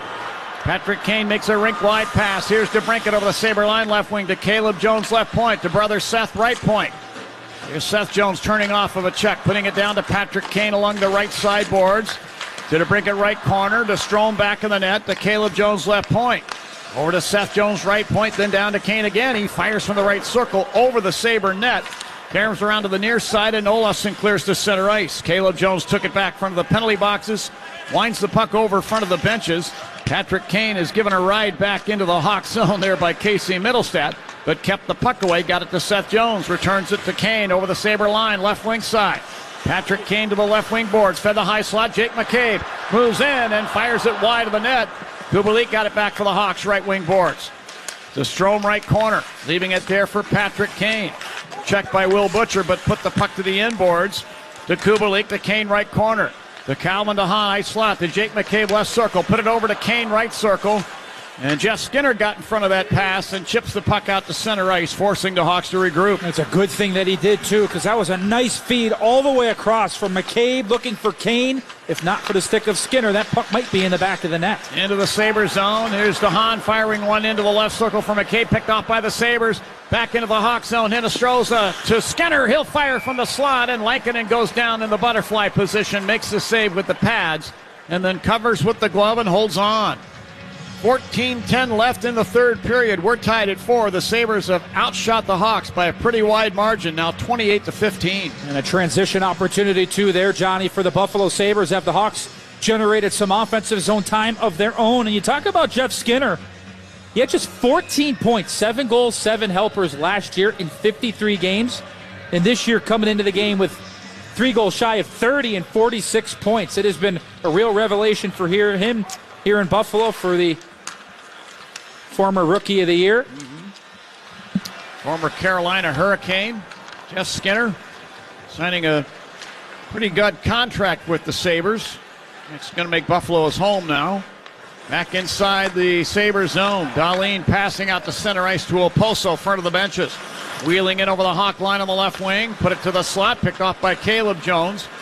He'll carry to center ice and then dump the puck off the left sideboards and down behind the Sabre net. Kachuk came in to take it away from Tokarski. Kachuk put it away to the right corner, Reese Johnson. Back to Boris Kachuk, back of the Sabre net. It was checked by Dahlin, lost the puck, and then he trips Dylan Cousins. It's going to put the Sabres back on the power play. We'll have it for you when we return. 13:25 left in the third, tied at 4. Back with the Sabre power play after these messages on 720 WGN. Are you living with pain? Trying to ignore it? The North Shore Orthopedic and Spine Institute is here for you. We're Illinois' only hospital dedicated to patients with joint, spine, and mobility issues. And we're nationally ranked in U.S. News and World Report's best hospitals. At the Orthopedic and Spine Institute, our experts work together with one goal, your goal, living your life pain-free. So get the care you need now. Visit northshore.org/ortho. It seems like there's a new headline every day that gives you reason to worry, maybe even panic. But when it comes to your investments, the last thing you want to do is make big decisions when emotions are running high. John Williams here for Tom Fortino of the Alpha Wealth Group. Tom understands that when it comes to your money, it's difficult to separate your emotions from your investments, but you can. That's why he's here to help. Give Tom a call. He can analyze your current portfolio and offer custom solutions that meet your specific needs and goals. Don't let politics dictate your retirement. Call Tom today and schedule a complimentary consultation. Call 630-934-1855, 630-934-1855, or visit alphawealthgroup.com. And listen to This Week in Wealth, Sunday mornings at 6:30 on WGN. Advisory services through Retirement Wealth Advisors, LLC, a SEC-registered investment advisor. Insurance and annuities offered through Alpha Wealth Group, licensed in Illinois. Who needs an alarm when you have Bob Surratt? Weekday mornings at 6 on 720. Now back to the game. 13:25 to go in the final period of regulation. We got ourselves a hockey game, 4-4. At one point, the Hawks led by 4, followed by 2 pair of unanswered goals for the Buffalo Sabres. And a big-time draw here in the Blackhawks zone to the right of Kevin Lankin and Jonathan Taves against Casey Middlestat. Two best faceoff guys, Johnny, for either team. Well, we'll see who prevails here. The drop of the puck. Taves wins it to the corner, but it's taken back by Tuck. Now Skinner, top of the right circle, will fire. Blocked by McCabe. Loose puck over to Thompson, top of the left circle. The high slot, Dahlin. To Middlestat, top of the right circle. Back to Dahlin, high slot. Over to Thompson, left circle. He fans on a one-timer.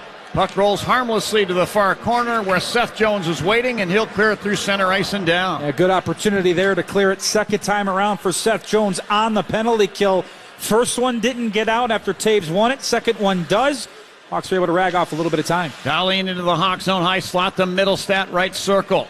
Here's Middlestat now with the puck beside the right circle against the boards. To Dahlin, high slot, back to Middlestat near the right faceoff dot. Back to Dahlin, back to Middlestat, back to Dahlin, high slot again, back to Middlestat, right face-off dot, he shoots, and Stillman hit one knee to block it. Here's Dahlin with a one-timer from the high slot, missing the Hawks net. Hahn got hold of it behind the net, and he'll drive it around the left wing boards, past Casey Middlestat, and down into the Sabre end.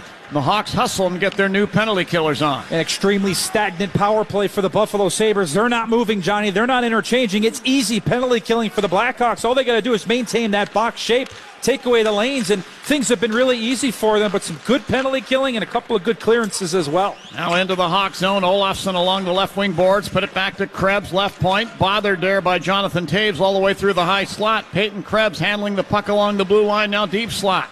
Moves over with it to the left wing boards, into the corner. Sets up the high slot to Cousins. Firing a long shot that missed the net on a deflection. Olofsson got it back along the right boards to Yoki Haru, right point. Now to Krebs, put it into the high slot. Taves is right there to take the loose puck and jab it down ice into the Sabre end. 10 seconds left on the Sabre power play. They're in their last rush. Gorgeous extra effort there for the captain, who's got a goal in this game tonight. He beat three. I counted three Buffalo Sabres to that puck. Really nice play by the captain to kill off the rest of this penalty. Effective penalty killing here by the Hawks. They come to full strength. Boris Tkachuk is out of the box. And now the Sabres attack again, and Tkachuk is able to push the defenseman Bryson off the puck at the Sabre line. Puck slides down between the circles. Cleared to center ice by Samuelson, taken back by the Hawks' Riley Stillman. He'll fire it off the left side boards and down behind the net. And you heard that thunderous clap into the end boards. That was Tkachuk finishing his check on Bryson against the end glass in the Sabre zone. Sabres gain the Hawk zone. Samuelson firing from the right point into the skates of Reese Johnson. Loose puck to the right wing boards to Hinostroza.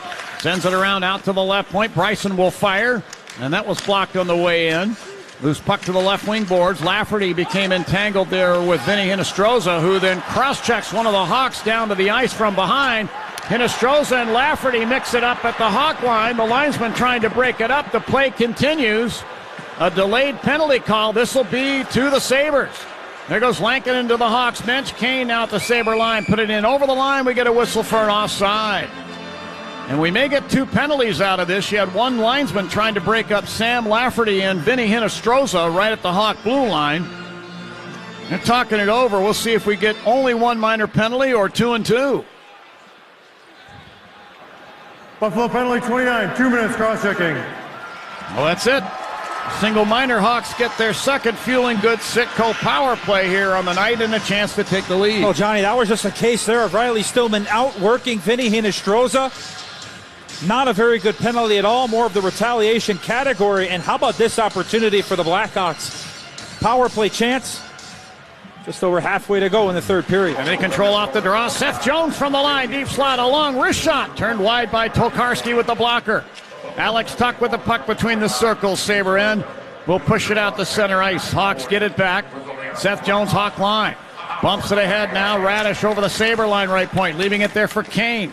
He'll put it down the boards, but it's picked off by Samuelson. And from his side, laying on the ice, he's able to fire the puck down ice. Picked off in behind the Hawk net by Lankinen for Seth Jones, who carries to center ice. Gave it to Radish, front of the benches, to the oncoming DeBrincat, to Kane, over the Sabre line, left wing, to Strome, left wing side, to Radish, right circle. Bumps it down to the end boards, DeBrincat. He'll spin it behind the net, left wing corner, Strome. Then the left circle, Radish, to Seth Jones, walking it through the high slot, gave it to Kane, right circle. Back to Seth Jones, high slot again to Kane, right circle. Sent it over left circle to Brinkett. Had trouble with the pass, got it back, got it to Radish. Top of the left circle, the high slot Jones over to Kane. A one-timer and a big save made by Tokarski with the blocker. Loose puck taken back by the Hawks. Radish back of the net. Leaves it for Strome. Winds it around to Kane along the right sideboards to the Brinkett left wing circle. He shoots, he scores! Power play goal for the Hawks. Alex DeBrincat pumps it off of Tokarski's blocker arm and into the back of the Sabre net, and the Hawks retake the lead at 5-4. Oh, just as the Hawks had a couple of chances, most notably Dylan Strome, not one but two opportunities right at the net front. And the Hawks work this puck from the right face-off dot to the left. Alex DeBrincat's home. It's the Cats' den on that left circle. And I love the recognition. Dustin Tokarski was cheating a little bit, Johnny. He was cheating, anticipating a pass from the Cat back to Patrick Kane across the seam. And Alex DeBrincat just finds, that is enough space for the puck only. A great play all around. And we're going to break out a little Bandito again. Celebrate every Blackhawk goal with El Bandito Yankee Tequila. And a really nice visionary pass from Patrick Kane on that goal is brought to you by ChevyDriveChicago.com. 38th goal in the season for the Cat. That's also his 13th on the power play from Patrick Kane at 10:56 of period number 3. So we'll see how the Sabres respond. 8:30 left in period number 3. Here come the Sabres on the attack. Middlestat to center ice on the right wing. Will dump the puck down the boards in behind the Hawk net. DeHaan plays it to the near side. Picked up by Olesen. He's got a pair tonight. Drops it high slot. And Dahlin will toe drag and fire. And this deflects over the Hawk net and up into the protective netting and out of play. 8:19 left in the third. 5-4 in favor of the Hawks. Back after this break. You're listening to Blackhawks Hockey on 720 WGN. Chicago's Afternoon News with Lisa Dent. Weekdays 2 to 6. What could be better than a thick, crispy, cheesy to the edge Detroit-style pizza? How about the best Detroit-style pizza? You won't find it in a hut, and it definitely doesn't come from a focus group or a committee. Nope. Because the best Detroit-style pizza on the planet only comes from Detroit, and it's made by Jets. Jets Detroit-style pizza. Better because it has to be. FanDuel Sportsbook is an official partner of the Chicago Blackhawks and the NHL.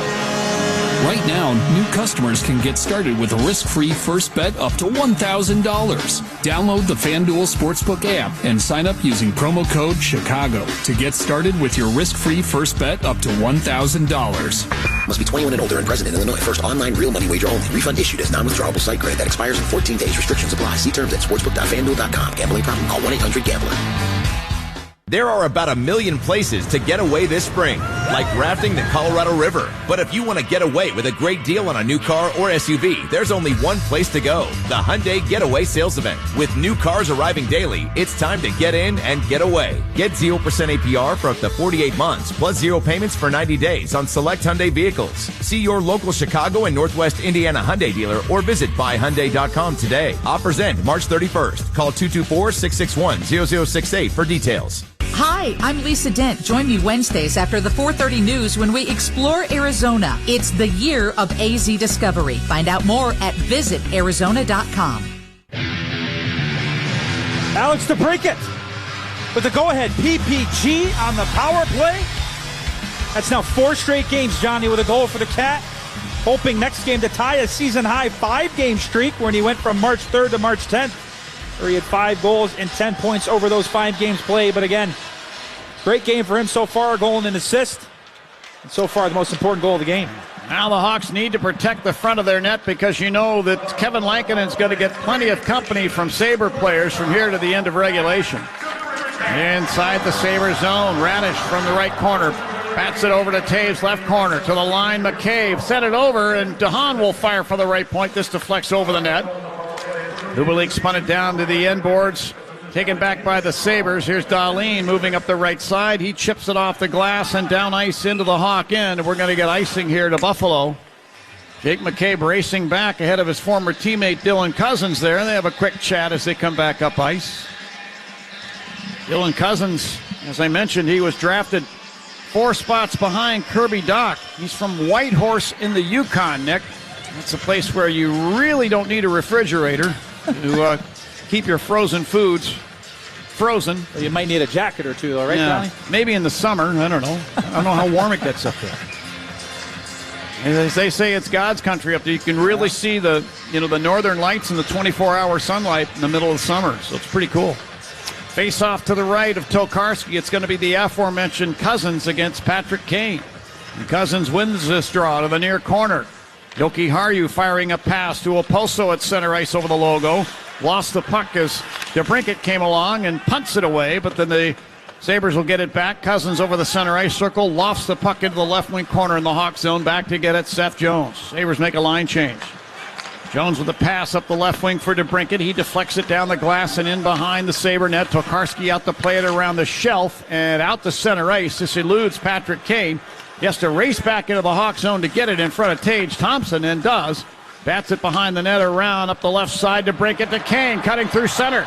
Over the Sabre line, Kane to the right circle, shoots! Oh, and a great play by Samuelsson to time it and lay down in front of that shot and block it with his foot. Now he's going to head now to the Sabre bench. Meanwhile, Thompson into the Hawk zone, firing for the right circle, off the chest of Lankinen.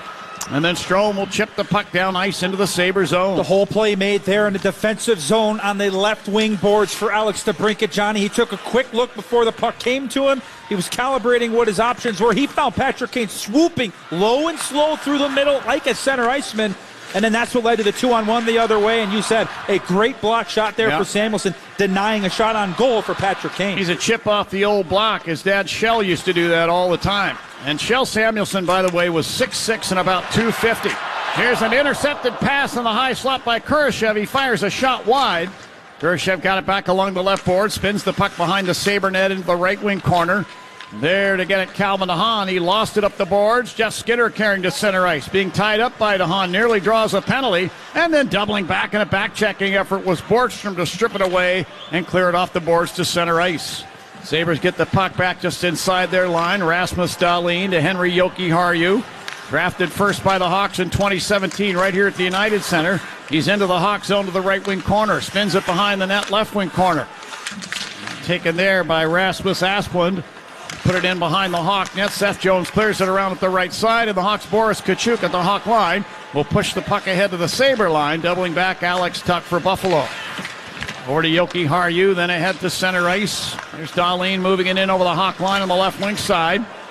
And Olofsson clears it across the rink. Middlestad along the right sideboards Hawk zone. Let it go to the corner to Asplund. They'll put it in behind the net, around to the left side boards to Olofsson, who put it back in behind the net. Around it goes, Middlestat near corner. Checked there by Gustafsson of the Hawks. They continue to battle. Now the puck is chipped behind the Hawk net around to Seth Jones, and he'll give it a tap off the boards and down into the Sabre end. Hawks will take advantage and get a quick line change. Olofsson with a pass ahead. Here's Middlestad in over the Hawk line right point. Eludes a check, crosses the slot and fires. And a glove save is made by Lankinen, and he'll hold on for the whistle. And we get a little pushing and shoving going on at the top of the Hawk crease.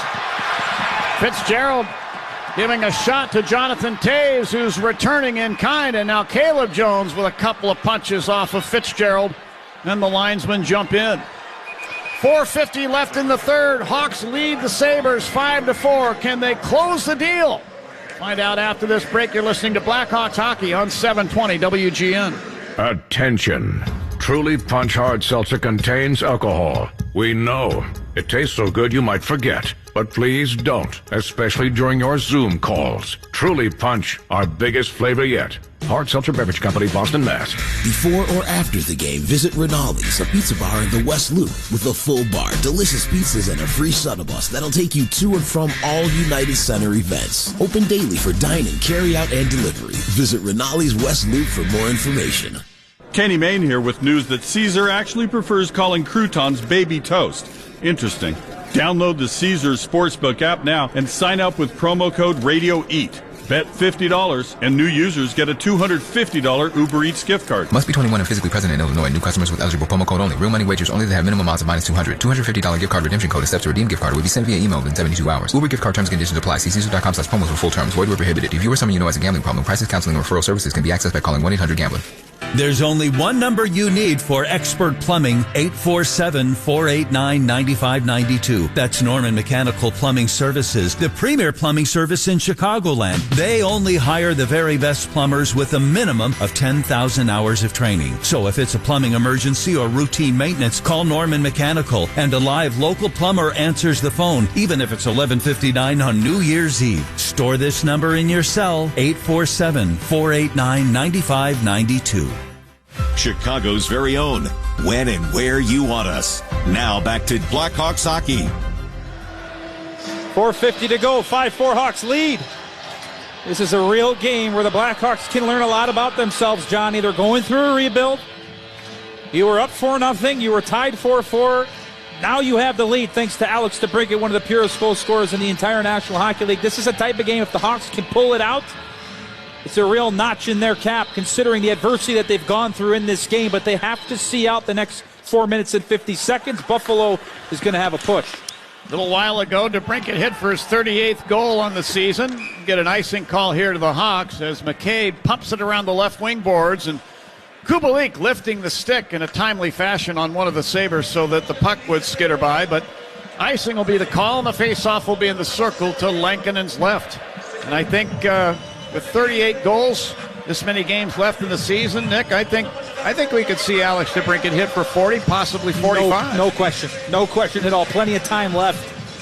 And if he really goes on a tear, Johnny, he really could. 50's a lot, but he really could challenge for 50 if he can really get going. I mean, look, he's got goals in 4 straight, coming into this game. Well, if you consider that you've got 15 games left in the regular season, and he can pace himself and get set up by Patrick Kane, and I think Kane will just continue to do that, I think anything's possible with the cap. 50-goal season might be a nice way for him to cap things off. Here's Cousins firing from the left point, turned wide by Lankinen. Sabres applying a little pressure here. Dahlin, right point, put the puck down the boards. Krebs firing it in the high slot. Henry Jokiharju. The Krebs now at the right point. Got a little confused. Lost the puck now as Radish pokes it to center ice, and then Radish will give it a tap across the rink down to the right wing corner in the Sabre end. Hawks will hurriedly get a line change. 3:55 left on the scoreboard clock here at the United Center. Hawks with a 5-4 lead on the Sabres. Now to center ice, there's Bryson, native of London, Ontario, into the Hawk zone. He'll spin it down the left side boards behind the net. Around it goes to DeBrincat. Quick pass up the right wing. Kane misses him, but he got it back in the Sabres zone. Right circle closing to the net. He put it on goal with a backhand. Kicked out by Tokarski. Taken back by Dylan Strome for a moment, but he lost it to Tage Thompson, who in turn lost it in the high slot to Caleb Jones. Little slap pass down to the right circle for Kane, too hot to handle. Then DeBrincat all over Thompson in the near corner. Works the puck behind the Sabre net. Fitzgerald will spin it away, and now Casey Fitzgerald will take it back in the far corner Sabre zone. Not a great angle there for Patrick Kane, who was able to chase down that rolling puck, Johnny. But then again, no angle's a bad angle for 88 as he almost snuck it in past the right pad, or rather the left pad of Tokarski, who lifted it at the last second. There was some room. Kane just couldn't find the back of the net, but a really creative, intuitive play from 88. Now inside the Sabre zone, left wing corner, Sam Lafferty put it left point to Hahn. Winds and fires, blocked in front by Jokiharju. Quick pass up ice for Hinostroza into the Hawk zone, was just too far ahead of him. Ends up along the left wing boards and pumped in on goal by Middlestat. Gloved there by Lankinen, and he'll hold on. Whistle stops play. 2:40 now left in the third. Face-off will stay in the Hawk zone, circle to Lankinen's right. That was a good stop, too. A looping puck, rolling in on Kevin Lankinen, and he had a couple of Buffalo Sabres challenging him at full speed, so he knocked it to the corner, and a good idea there just to send it back towards the net, hoping to catch Lankinen sleeping or out of position. He made a good secondary stop and was able to get a face-off to the right. I think if Patrick Kane is able to handle that pass cleanly, he'll roll right in on goal, and we'd see the Patrick Kane magic. Right now we're going to keep an eye on Dustin Tokarski in the Sabre net with time elapsing. 2:20 left on the clock. Hawks with a 5-4 lead. Casey Middlestat in the Hawk zone, left circle. Leaves it for Olofsson. Put it out in front. Tuck shoots and scores, and the Sabres have tied it at 5. And now we get a little bit of a fracas going in the far corner and some punches. Lafferty throwing a punch at Rasmus Dahlin. Taylor Radish enters the fray. He and Middlestat lock up. Calvin DeHaan has one of the Sabres wrestled to the glass in the far corner. All happening with 2:14 left on the clock. And the side's now tied at 5. And again, the Sabres get to work and produce a goal. This time it's Alex Tuch. And it's a three-way passing play there, Johnny. Able to establish some pressure. And Victor Olofsson makes just an unbelievable spinning forehand pass to Alex Tuch, who is just able to get on the other side, the defensive side, closest to Kevin Lankinen of Reese Johnson. And the fourth line, which has been so good all night long, is on the ice for a goal against late. And on a real sleek three-way passing play, the Buffalo Sabres have tied this game. So it's Tuch from Olofsson at 17:46. And for Alex Tuch, who we mentioned earlier, had come over from the Vegas Golden Knights. That's goal number 9 on the season. Hawks attack. Plenty of time. Radish into the Sabre zone down the right wing. Let go a wrist shot. Over the net. Around the glass it goes. Yoki Harju along the far board Sabre zone. Hands it ahead to Cousins. He'll pass across the rink. Peyton Krebs now put it to Cousins in front of the benches at center ice. And Cousins will stick it back into the Sabre zone a few feet. It's played across the rink by Dahlin to the near boards to Yoki Harju. Passing up the right side at center ice. And it was taken away by the Hawks. Back into the Sabre zone. Strome lost the puck to Hinostroza, who sent it behind his net up the far side to Samuelson. Ahead to Thompson into the Hawk zone. Gloves the puck, drops it to his stick. Top of the left circle. Sets up Dahlin, high slot. Back to Thompson, left circle. Put it right circle now. A shot by Fitzgerald. Big save by Lankinen. And then a follow-up shot, and Lankinen dove in front of the Jeff Skinner shot. Held on at the top of the crease. A whistle stops play, and a hooking call will be made here to the Hawks. Dylan Strome, the Sabres, going to the power play for the third time. 17, 2 minutes for hooking. Oh, Buffalo continues to bring the heat. And as there was a loose puck about a foot out in front of the crease for Kevin Lankinen, Dylan Strome gets his stick turned over, the toe of the blade towards the ice, kind of wrapping around the stick of Jeff Skinner up near the hands. The right call made in that situation.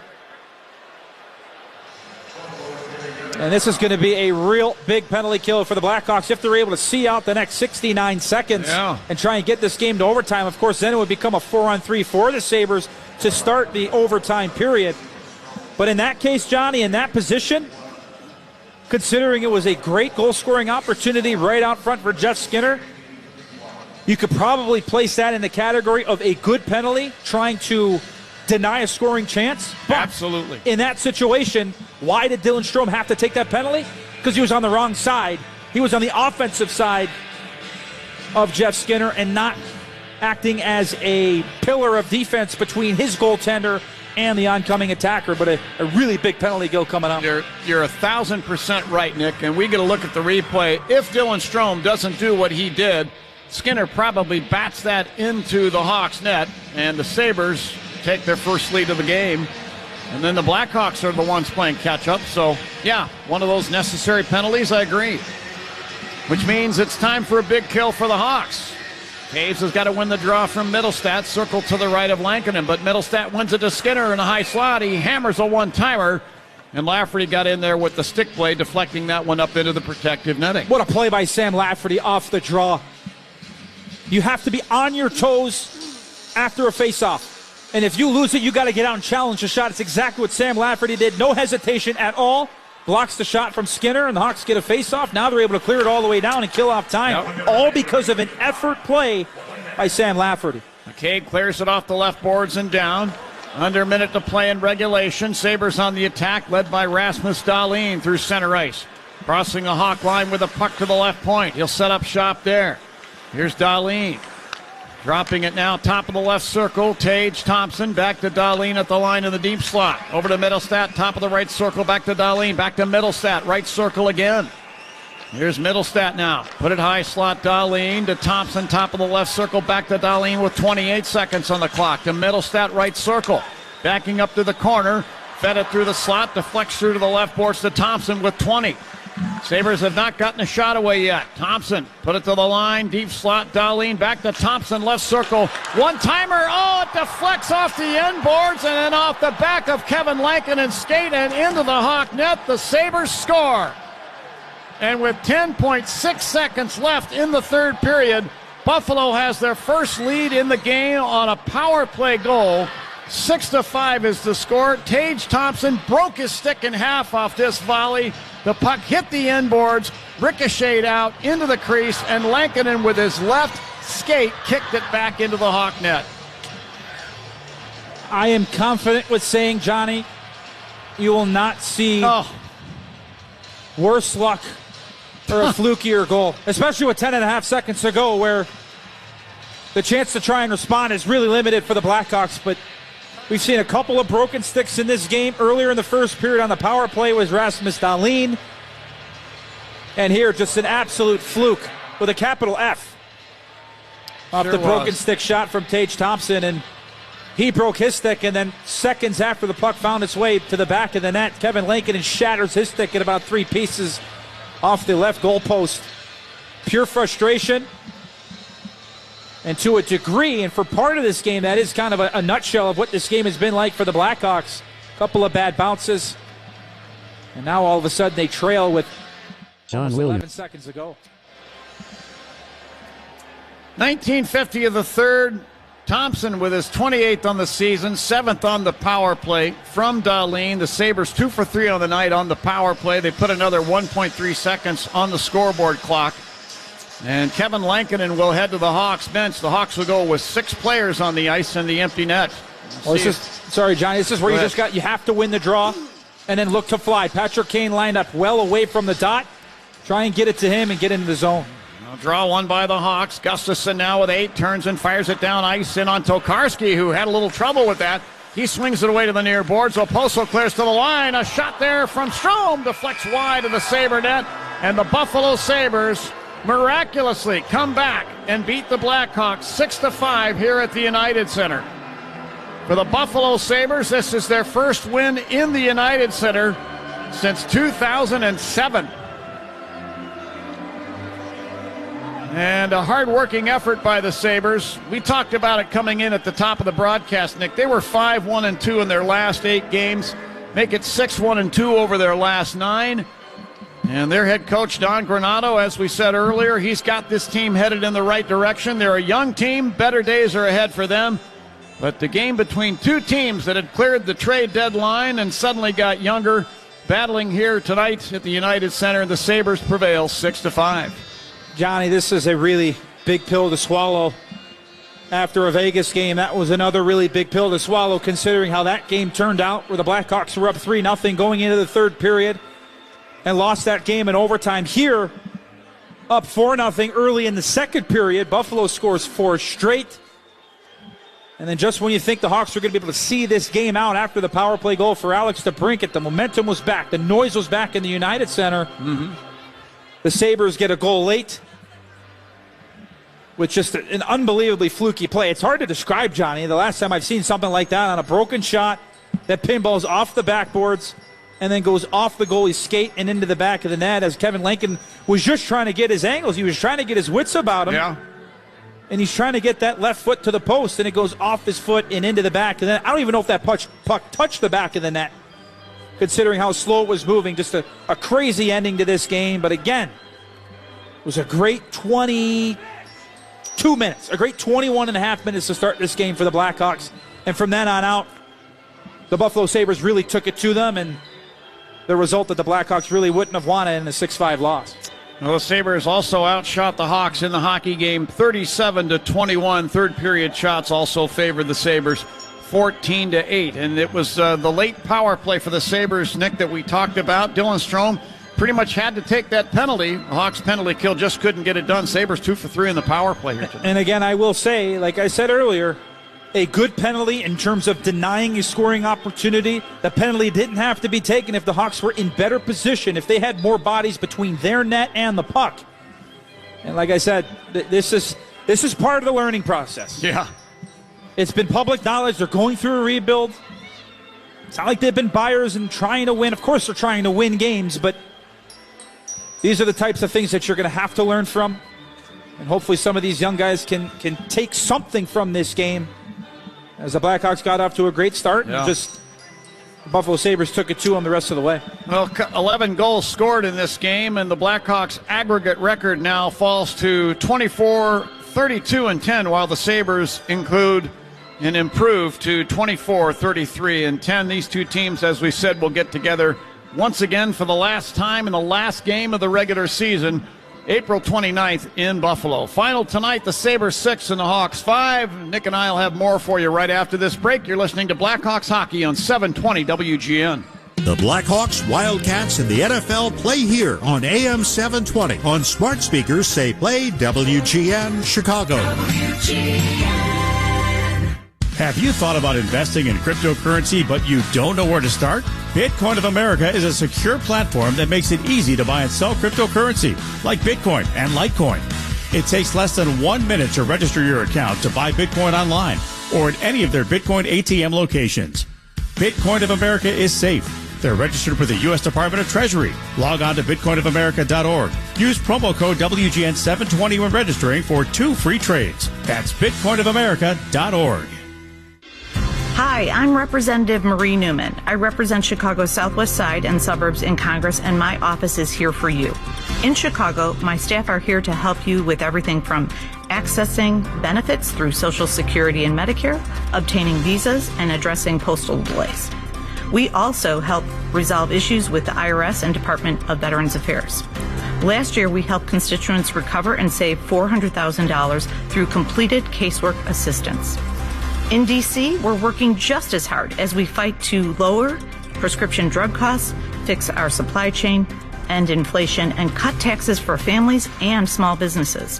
Stop by my district office at 6245 South Archer Avenue in Chicago or call 773-948-6223 to speak with a member of my staff about how we can best serve you. Paid for by official funds authorized by the House of Representatives. Lou Manfredini helps you around the house Saturday morning starting at 6. Allow me to give that man a plug. I'll do it any time. Lou Manfredini's got a tremendous show, and any of you that own a house or a duplex or a domicile, listen to Lou, please. If you have any questions, call him, because the man knows everything. He can fix anything inside your house or apartment. So by all means, not only listen in, but give him a call and ask him for some free advice. Lou's the best. Screen record.